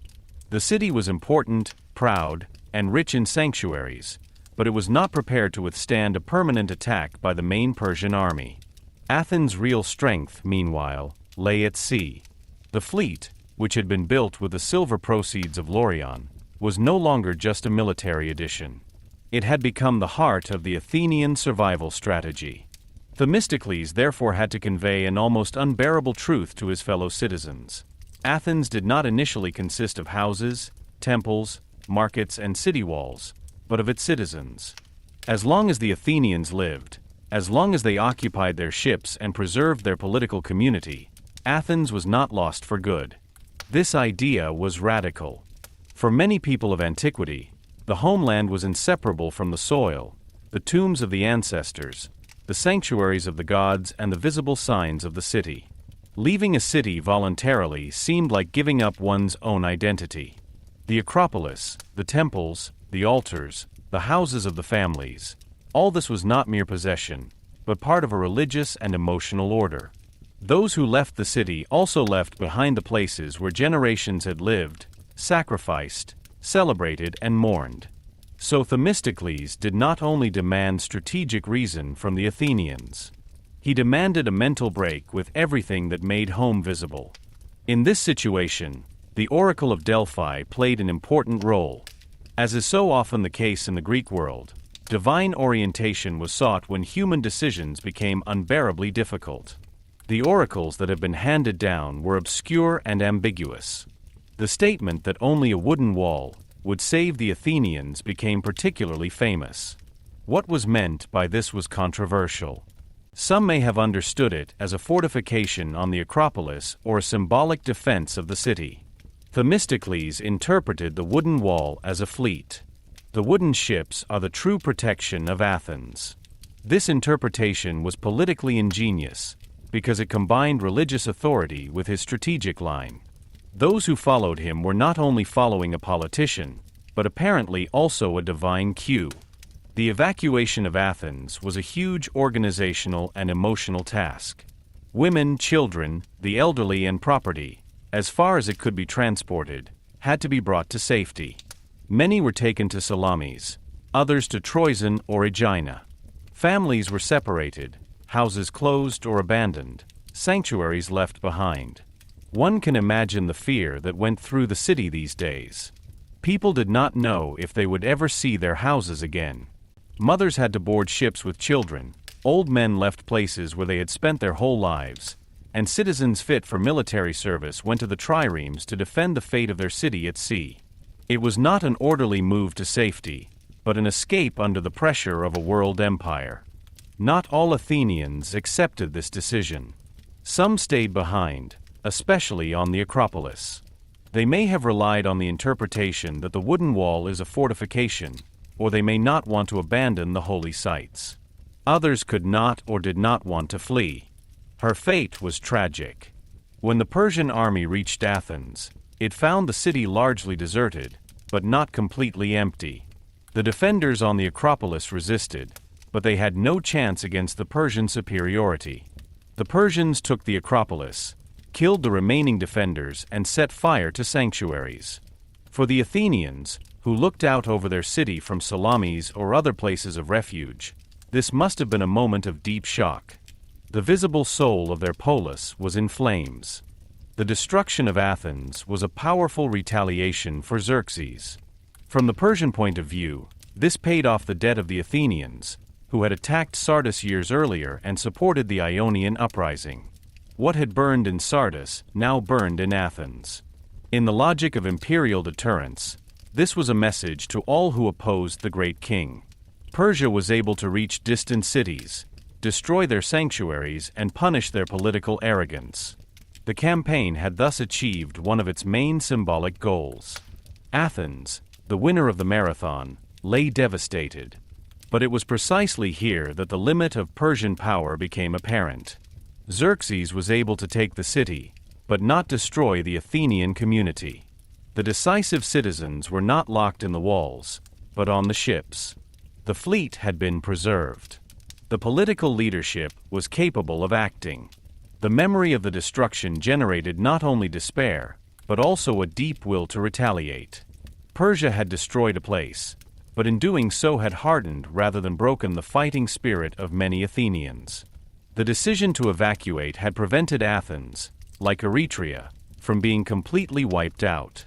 What might appear to be an escape was in fact the prerequisite for further action.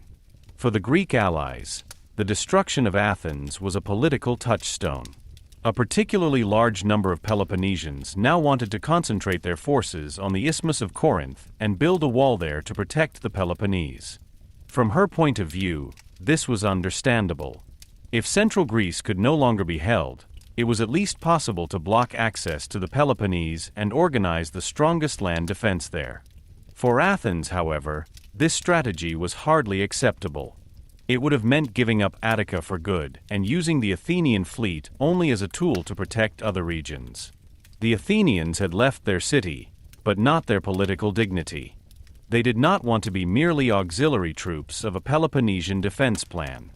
Themistocles was now faced with perhaps his most difficult task. He had to prevent the Greek fleet from falling apart. If the allies dispersed or retreated to the isthmus, the chance to defeat the Persian fleet in a favorable position would have been lost. Themistocles knew that the narrow waters at Salamis were ideal. There, the Persian superiority could become less effective. There, the large units had to maneuver in a limited space. There, the Greeks could use their experience from Artemisium. But many allies thought first of their hometowns and did not want to stay with Salamis while their own families and countries were threatened. The unity of the Greek fleet hung by a thread. The destruction of Athens was therefore not only a military or religious shock, but also a moment of extreme political tension. Athens had paid the greatest personal price.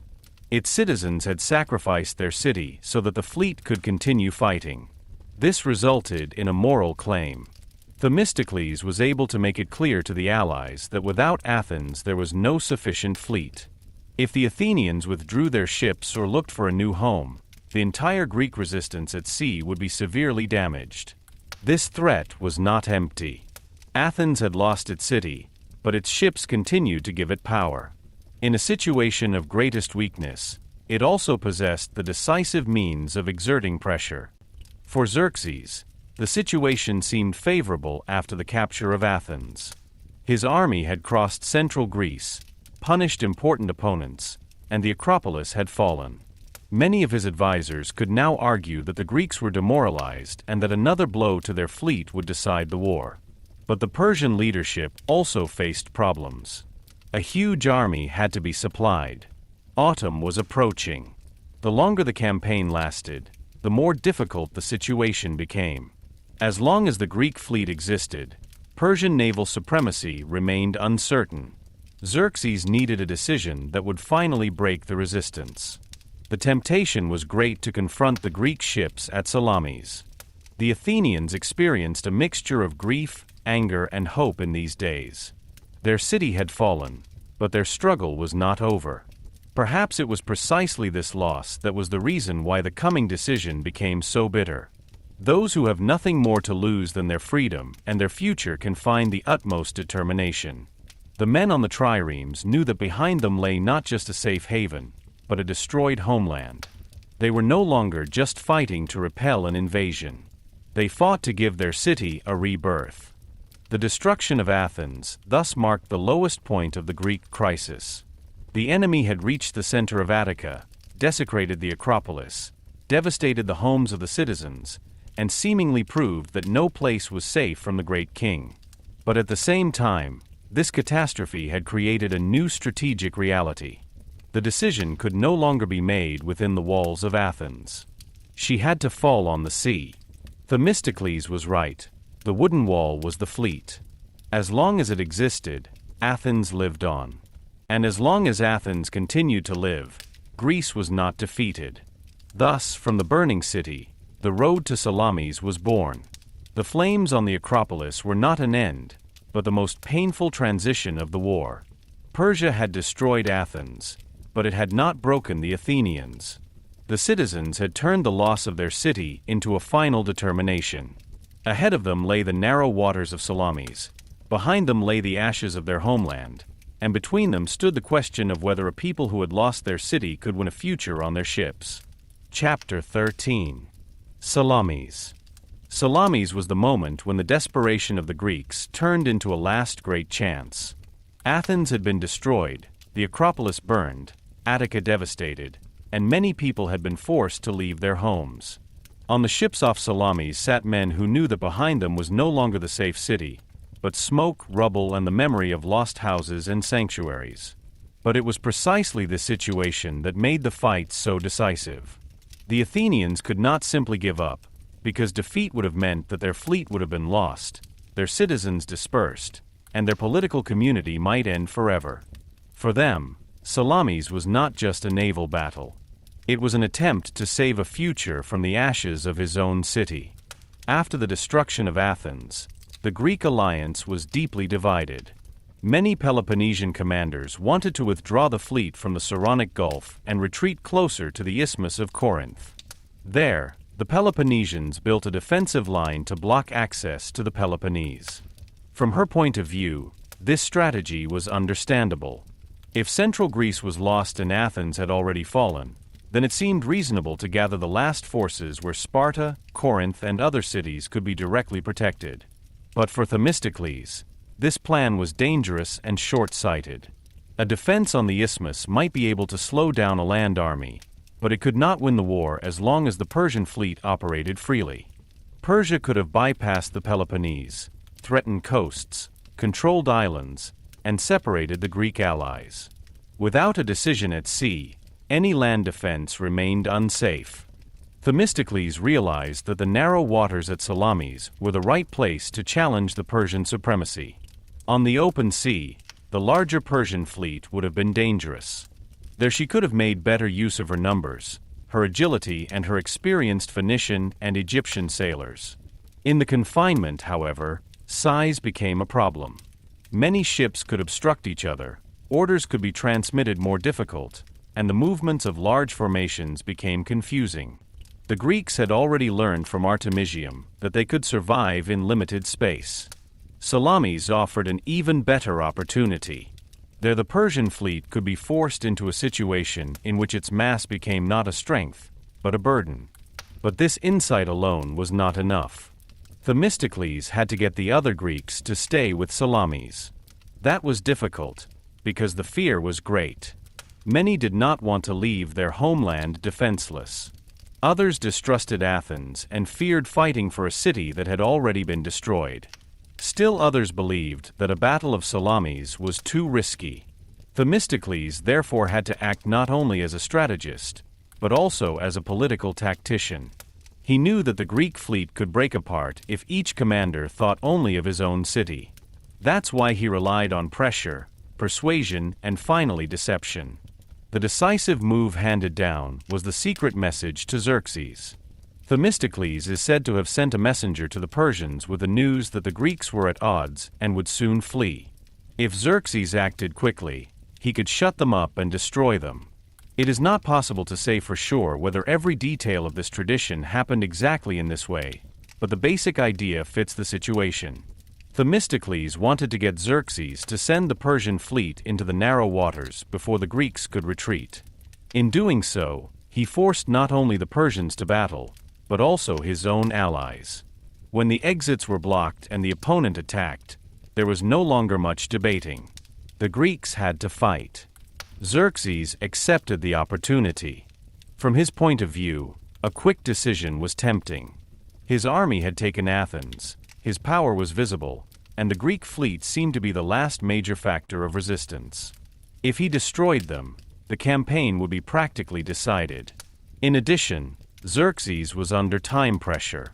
It was difficult to supply a huge army in Greece, especially the longer the campaign lasted. The season progressed, supplies had to be secured, and the connection to Asia remained important. A naval battle that broke the Greek resistance could quickly end the war. Perhaps Xerxes believed that the disunity of the Greeks was so great that a determined attack would suffice. On the day of the battle, the Persian fleet was outnumbered, but the narrowness of Salamis changed everything. The ships had to maneuver in limited space. The front rows came under pressure, while the back rows pushed forward. Orders were difficult to coordinate, and different contingents from different parts of the empire had to work together in a tense situation. The Greeks, on the other hand, fought closer to their own waters, with clearer objectives and in a formation that better suited the surroundings. Their triremes were designed to ram enemy ships, smash rudders, and exploit gaps. In such a battle, it was not only numbers and courage that decided, but also rhythm, overview, and the confidence of the crews. The Athenians formed the most important part of the Greek fleet. Their rowers, many of them ordinary citizens, now literally carried the fate of their city in their hands. Every stroke of the oars was part of a joint effort. In the narrow, stuffy, noisy world of a trireme, there was little room for heroic gestures. Men had to work in time, listen to orders, control fear, and trust that the helmsman and commander would find the right moment. The naval battle was no less cruel than the fight on land. When a ship was rammed, wood broke, people were trapped, fell into the water, or were killed by enemy fighters. Those who could not swim or were hindered by heavy equipment had little chance. Salamis was a battle of noise, water, splinters, screams, and sudden clashes. The Persians did not fight cowardly or incompetently. Many of their sailors were experienced, especially the Phoenicians. But their advantages have been weakened by the location. The narrowness led to disorder, damaged ships blocked paths, and the large number of Persian ships became difficult to control. The Greeks took advantage of this confusion. They attacked, evaded, rammed, and pushed back the opponents. It was particularly devastating that the Persians were unable to develop their superiority in an orderly manner. Instead of enclosing the Greeks, they themselves were pressed into a space in which mobility and coordination were lost. This is exactly what Themistocles had wanted. Xerxes watched the battle from an elevated position. This image later became famous: the great king on his throne, watching his fleet get into trouble in the narrow waters. For the Persians, his presence was actually intended as a sign of royal authority. It was intended to give courage and underline the importance of the battle. But in defeat, she became a symbol of powerlessness. Xerxes had to see that a huge fleet, composed of the maritime powers of his empire, was defeated by the small Greek poleis. The defeat was not only militarily painful, but also politically humiliating. When the battle was decided in favor of the Greeks, the Persian campaign was shaken to its core. The Persian land army was still strong, and Xerxes had already destroyed Athens, but without secure control of the sea, his situation became more difficult. His supplies, his connection to Asia, and his ability to continue the war were at risk. In particular, the bridges over the Hellespont had to remain secured. If the Greeks ruled the sea or threatened the connections, even a great king could get into trouble. Xerxes now had to weigh up whether he should personally stay in Greece or withdraw. In the end, he withdrew to Asia with part of his forces, leaving Mardonius with an army to continue the war the following year. For the Greeks, Salamis was the turning point.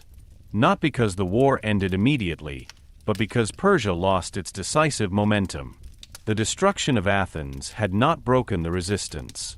Instead, Themistocles had succeeded in making a trap out of necessity. The Athenians, who had lost their city, became the most important saviors of the Greek resistance at sea. Sparta remained indispensable on land, but Salamis showed that the future of Greece did not lie solely in the phalanx of hoplites. The oarsmen, the ships, the ports, and the maritime strategy were now as decisive as swords and spears. The victory also had long-term consequences. Athens gained immense prestige through Salamis. The city could claim that it had made a decisive contribution not only to itself, but to the whole of Greece. This self-confidence was to grow further after the war and later become the basis of Athenian naval power. But there was already a tension hidden in Salamis. The joint victory united the Greeks for a moment, but it also shifted the balance of power. Athens, whose city had been destroyed, emerged from the catastrophe with strengthened political weight. The fleet that had saved Greece would soon become an instrument of Athenian domination.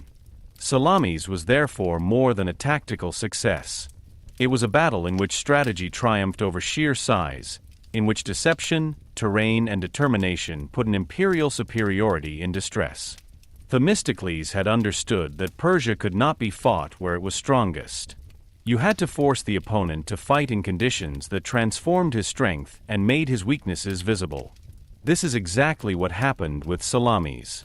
The Persian fleet was not defeated by chance, but by a combination of Greek necessity, Athenian preparation, political audacity, and prudent choice of battlefield. When the wreckage of the ships floated in the water and the news of the victory spread, many Greeks must have realized that the war had taken a new direction. Athens was destroyed, but not defeated. Xerxes had taken the Acropolis, but had not broken the will of the Athenians. The Greek fleet had survived and triumphed. The Persians were still dangerous. Mardonius remained in Greece, and another battle was inevitable. But after Salamis, the question was no longer whether Persia was unstoppable. The question now was whether the Greeks could complete the turnaround they had begun. The road continued to Plataiai and Mykale, but the decisive crack in the image of Persian invincibility had arisen in the waters of Salamis. Chapter 14. Plataiai and Mykale. After Salamis, the war was not over. The Persian fleet had suffered a heavy defeat. Xerxes had returned to Asia with part of his forces, and yet the danger to Greece remained. In central Greece, a strong Persian army continued to be under the command of Mardonius. This general was not an insignificant governor, but one of the most important men of the Persian Empire, experienced, ambitious, and closely connected to the royal family. His task was clear: to complete what Xerxes had started. If he succeeded in splitting the Greek cities, persuading Athens to subjugate or luring Sparta out of its defensive position, Persia could still win the war despite Salamis. The defeat at sea had weakened Persia, but not broken it. Mardonius understood that he could not simply march blindly further south. The Greek fleet was still operational, the supply situation remained difficult, and the morale of the Greeks was boosted by Salamis. That is why he relied not only on military strength, but also on diplomacy and political division. Athens in particular was the focus of his considerations. The city had already been destroyed, its population had suffered greatly, and many Athenians continued to live in temporary safety on Salamis, in Troezen or in other places.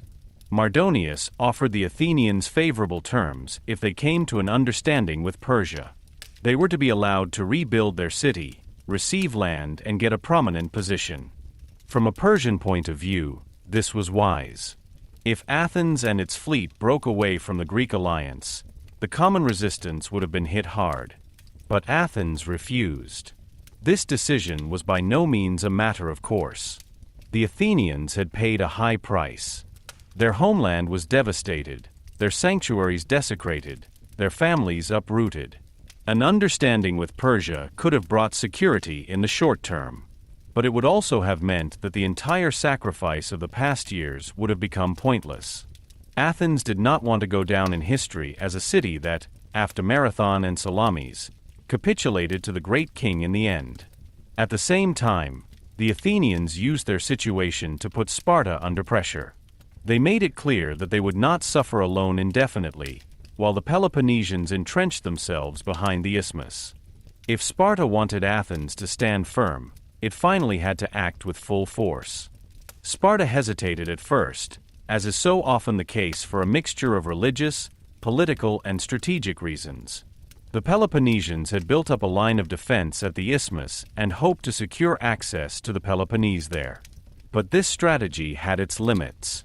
If Athens had joined Persia, or if the Persian fleet had become stronger again, the isthmus alone would not have saved Greece. In the end, those who considered a large land campaign into central Greece to be necessary prevailed. Under the Spartan commander Pausanias, a regent for the still young king Pleistarchos, a Greek army was assembled. It was one of the largest joint contingents that the Greeks had set up against Persia up to that time. Spartans, Periocs, Helots, Athenians, Corinthians, Megarians, Plataeans, and many others marched against Mardonius. The scene of the decision was Boeotia, especially the plain near Plataiai. This area was strategically important. It was close to Thebes, which was on the Persian side, and at the same time offered space for larger army movements. For the Greeks, the terrain was dangerous, because the Persian cavalry could develop its strength in more open areas. The hoplites were superior in hand-to-hand combat when they came in closed order on favorable ground, but they were vulnerable to cavalry attacks, arrows, and supply disruptions. Mardonius knew this and used his cavalry to harass the Greeks, disrupt their movements, and threaten their waterholes. The battle at Plataiai was therefore not immediately a clear battle, but initially a struggle for position, nerves, and supplies. The Greek allies were under great tension. A joint army of many poleis was difficult to lead. Each city had its own leaders, its own pride, and its own concerns. The Spartans claimed a leading role due to their military glory. The Athenians had gained new weight through Salamis. Smaller cities did not want to be treated as mere appendages. Nevertheless, the alliance stuck together because it was clear to everyone that defeat would be devastating. Mardonius probably hoped to take advantage of these tensions. Perhaps he expected that the Greeks would lose their order if there was prolonged uncertainty. But the Greeks also knew that they could not simply retreat without squandering the moral and strategic gain of Salamis. The decisive crisis arose when the Greeks wanted to change their position because of problems with water and supply. Night marches, misunderstandings, and different movements of the individual contingents led to disorder. To Mardonius, this looked like a retreat or even a disintegration of the Greek army. He decided to attack. That was the moment to which both sides were heading in their own way. The Persians wanted to beat the Greeks before they could reorganize themselves. The Greeks had to prove under difficult conditions that their hoplites could withstand a chaotic situation. At the center of the fight were the Spartans and their allies against the best Persian troops. Mardonius himself led his men and fought with great courage. The Persians were not weak opponents.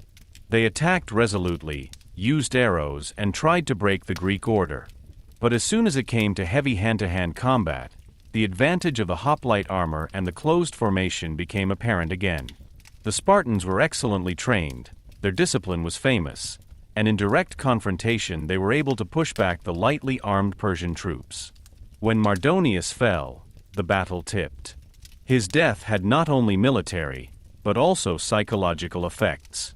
An army whose leadership collapses at a crucial moment quickly loses its footing. The Athenians also fought at Plataiai, especially against Greek allies of Persia, including Theban forces. This is important because it shows that the Persian Wars were never just a simple battle between Greeks and Persians. Greeks were on both sides. Thebes and others had collaborated with Persian interests out of fear, calculation, or rivalry. Plataiai was therefore also an internal Greek conflict. The victory over Persia also meant a reckoning with those who had joined the great king. After the battle, the Persian camp was conquered, and the vast riches there made the Greeks once again aware of the power they had been fighting against. Plataiai was the decisive victory on land. With the death of Mardonius and the defeat of his army, the immediate danger of a Persian conquest of Greece was broken. The Persian army withdrew, and the initiative finally passed to the Greeks. But almost at the same time, a second blow against Persia occurred, this time again in the east of the Aegean. At Mykale, on the coast of Asia Minor, a Greek fleet led by Spartan and Athenian forces attacked Persian positions. The Persian fleet had weakened and become more cautious after Salamis. Some of their ships were moored at Mykale, protected by a camp on land. The Greeks dared to attack and won another victory. Mykale had a special significance because it led the war back to the place where the great crisis had begun, to Ionia. The Ionian Greeks, who years earlier had dared to revolt against Persia and lost bitterly, now saw that the power of the great king could also be shaken on the coast of Asia Minor. The victory at Mykale was therefore not only militarily important, but also symbolic. He showed that the Greeks were no longer merely defending their homeland, but were beginning to challenge Persian control of the Aegean Sea. Many Ionian cities broke away from Persia again or were drawn into the Greek alliance policy. This shifted the character of the war. Defense gradually turned into counteroffensive. The combination of Plataiai and Mykale ended Xerxes' great invasion attempt. Persia remained a powerful empire, but his attempt to subjugate Greece through a massive expedition had failed. For the Greeks, this was a triumph, but not an easy one. The victory was dearly bought. Athens had been destroyed, many regions had been devastated, many people had fallen or been displaced, and trust between the poleis remained fragile. Nevertheless, they had achieved what would hardly have been conceivable a few years earlier. A fractured world of city-states had resisted the greatest empire of its time because it found common strategies at crucial moments. Plataiai showed the importance of heavy infantry, discipline and loyalty to the alliance. Mykale showed the importance of the sea, the initiative and the connection to the Ionian Greeks. Together, these victories completed what had been begun at Marathon and turned around at Salamis. They destroyed the myth of Persian unstoppability. At the same time, however, they created new questions. Who was to protect the liberated Ionian cities? Who should take the lead in the fight against Persia in the future? Sparta was strong on land, but little inclined to permanently control distant sea areas. Athens, on the other hand, had the fleet, the self-confidence and the ambition to take on this role. Thus, the victory was already the seed of a new order. The Persian Wars had brought the Greeks together for a moment, but the success changed the balance of power. Athens emerged stronger from the war, Sparta remained proud of its role as a land power, and the smaller cities soon had to ask themselves whether they had been liberated from Persian rule only to fall into a new dependency. Plataiai and Mykale were therefore not only the end of an invasion. They were the beginning of a new epoch in which the struggle against Persia slowly turned into the rise of Athens and finally into new Greek rivalries.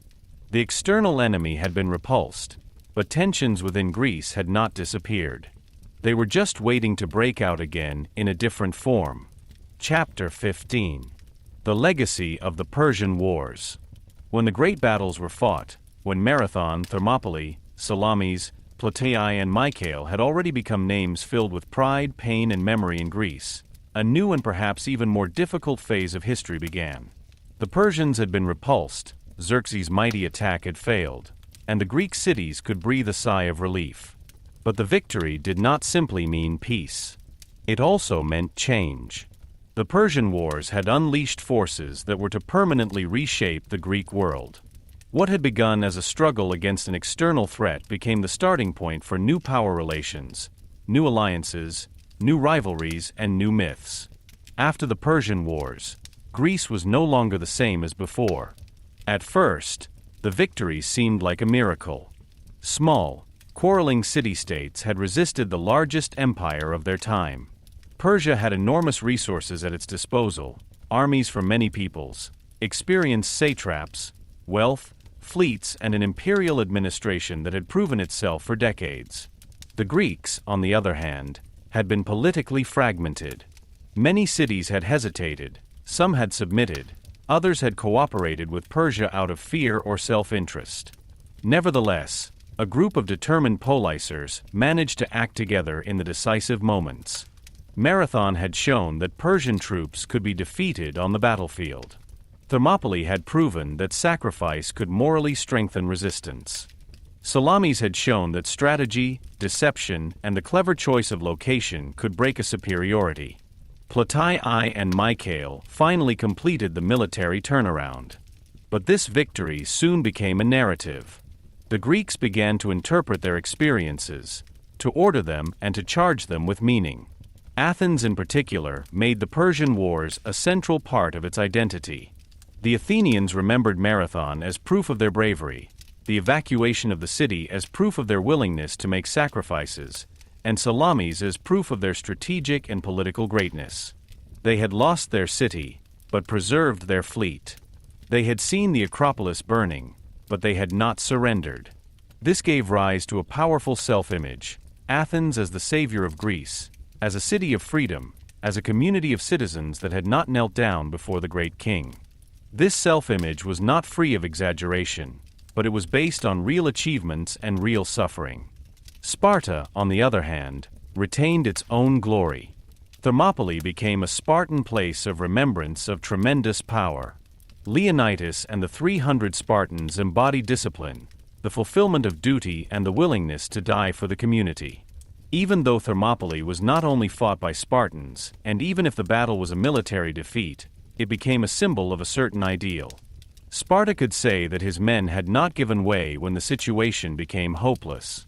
Plataiai also strengthened the Spartan claim to have been Greece's decisive military force on land. Thus, two great memories arose side by side: Athens as the power of the sea and political determination, Sparta as the power of discipline and land war. But it was precisely this double memory that already showed a tension. The joint victory had not united the Greeks permanently. On the contrary, it made the differences between Athens and Sparta even more visible. While Sparta tended to return to traditional caution after the end of the immediate danger, Athens looked outwards. The Ionian cities on the coast of Asia Minor were once again a central point. They had suffered under Persian rule, had risen up, had been punished, and now saw the possibility of permanent protection. But who should take over this protection? Sparta was respected, but not very willing to pursue a long-term naval power policy in the Aegean. Athens, on the other hand, had the fleet, the experience, and the ambition to take on exactly this role. From this location, the Attic Sea League was born. Originally, it was intended as an alliance against Persia. Many islands and coastal cities joined Athens, paid dues or provided ships so that the fight against Persian bases could continue. At first glance, this was the logical continuation of the Greek resistance. Persia was not destroyed, its power in Asia Minor continued, and the Aegean Sea had to be protected. But over time, this alliance changed. Athens became more and more powerful, collected contributions, imposed its will on its allies, and increasingly transformed the common defense into its own system of rule. What began as protection from Persia gradually became the basis of an Athenian empire. This is one of the great historical ironies of the Persian Wars. The struggle against Persian supremacy strengthened Athens' claim to freedom and self-determination. But the same struggle provided Athens with a means to make other Greek cities dependent. The fleet that had saved Greece at Salamis later became an instrument of Athenian power. The contributions of the allies, which were originally intended for the common war, increasingly flowed into Athenian projects, into the expansion of the city, into walls, ports, temples, and the development of political power. Athens became rich, brilliant, and culturally leading, but also imperious. For many allies, the liberation of Persia became a dependence on Athens over time. Sparta watched this development with growing suspicion. The Spartan order was based on stability, control, and the securing of one's own supremacy in the Peloponnese. An increasingly powerful Athens, which had a strong fleet, rich tributes, and far-reaching influence, had to worry Sparta. The Persian Wars had brought the two cities together for a moment, but after the victory, their conflicting interests resurfaced. Athens thought maritime, expansive, and dynamic. Sparta thought land-based, conservative, and security-oriented. A tension arose between these two models that would eventually lead to the Peloponnesian War. The victory over Persia was thus not only the end of a threat, but also the beginning of a new Greek power struggle. The Persian Wars were not meaningless for Persia either, but they did not destroy the empire. This is important to understand. From a Greek point of view, the victories seemed like an epical triumph. From the Persian point of view, they were serious setbacks on a western fringe, but not the end of imperial power. Persia remained a formidable empire for a long time. It continued to have wealth, administration, armies, and diplomatic possibilities. In later Greek conflicts, Persia even played an important role again, exploiting Greek rivalries and supporting individual powers. The empire of the great king had not subjugated Greece, but it did not disappear from history. Rather, it remained a factor that the Greeks had to reckon with. The intellectual legacy of the Persian Wars was particularly deep. In Greek memory, they were increasingly told as a struggle between freedom and servitude. The Greeks saw themselves as defenders of political independence, while Persia appeared as an empire of the great king, submission, and despotism. This interpretation had a strong effect, but it simplified reality. Not all Greeks fought for freedom. Not all Persians were oppressors. The Persian Empire was a complex empire that offered stability, local autonomy, and economic connection to many peoples as long as they remained loyal. The Greek cities, on the other hand, knew tyranny, slavery, social exclusion, and harsh power politics themselves. Nevertheless, The contrast between the free polis and the Oriental monarchy became a powerful image that had an effect far beyond antiquity. In Athens, the victory also promoted democracy. The fleet had given a new political significance to the poorer citizens who served as oarsmen. Anyone who defended the city at sea could hardly be permanently excluded from political weight. The experience of the war therefore strengthened those forces that supported broader citizen participation. At the same time, Athens' self-confidence grew so strongly that it saw itself culturally and politically as the center of Greece. The decades after the Persian Wars became a time of great building projects, dramatic poetry, philosophical questions, and artistic flourishing. But this splendor was closely linked to power, tribute revenues, and imperial claims. This is also part of the legacy of the Persian Wars. The threat gave rise to cultural greatness, but also to new inequality. For the smaller towns, the legacy was contradictory.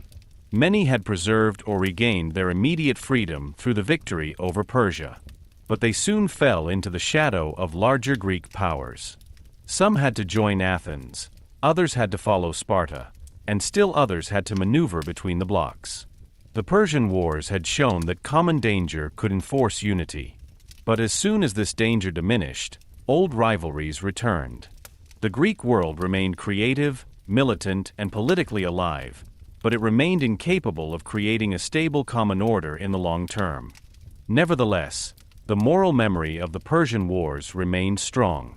She told of people who had to make decisions under enormous pressure, of Athenians who left their city to save their community, of the Spartans and Thespians who stayed with Thermopylae, even though they expected death, of rowers at Salamis, who fought in cramped ships against the fleet of a world empire, of soldiers near Plataiai who withstood difficult conditions. These stories worked because they tell not only of strategy and power, but of fear, loss, pride, duty, and hope. This is precisely why they have been passed down for centuries. In the end, the significance of the Persian Wars is not that they represent a simple victory of good over evil. Their true meaning is deeper. They show how political freedom and power interests can be interwoven. They show how small communities can stand up to a superior force when terrain, strategy, courage, and leadership come together. But they also show that a victory creates new problems. The Greeks maintained their independence from Persia, but they did not find lasting peace among themselves. Athens was rising, Sparta was mistrusting, alliances were hardening, and the next great catastrophe of the Greek world was already looming. The Persian Wars were therefore not only an end, but a beginning. They ended Persia's attempt to subjugate Greece with a major invasion. At the same time, however, they opened the age of Athenian naval power, Spartan counterpower, and intra-Greek rivalry. Out of the common defense of the great king grew a new order, brilliant and dangerous at the same time. The flames of Athens, the narrow pass of Thermopylae, the oars of Salamis, and the battlefield of Plataiai became memories from which the Greeks built their future. But this future remained contradictory. It brought freedom and domination, fame and hubris, cultural splendor and political downfall. Thus, the legacy of the Persian Wars remains fascinating to this day. It is a reminder that history is not only about victories, but about the consequences of victories. The Greeks won their independence, but they did not gain lasting unity. Persia lost the great attack, but remained a world power. Athens was saved, but an empire grew out of its rescue. Sparta retained its glory, but soon had to fight against its former ally. The Persian Wars thus show that the moment of triumph is never the last word in history.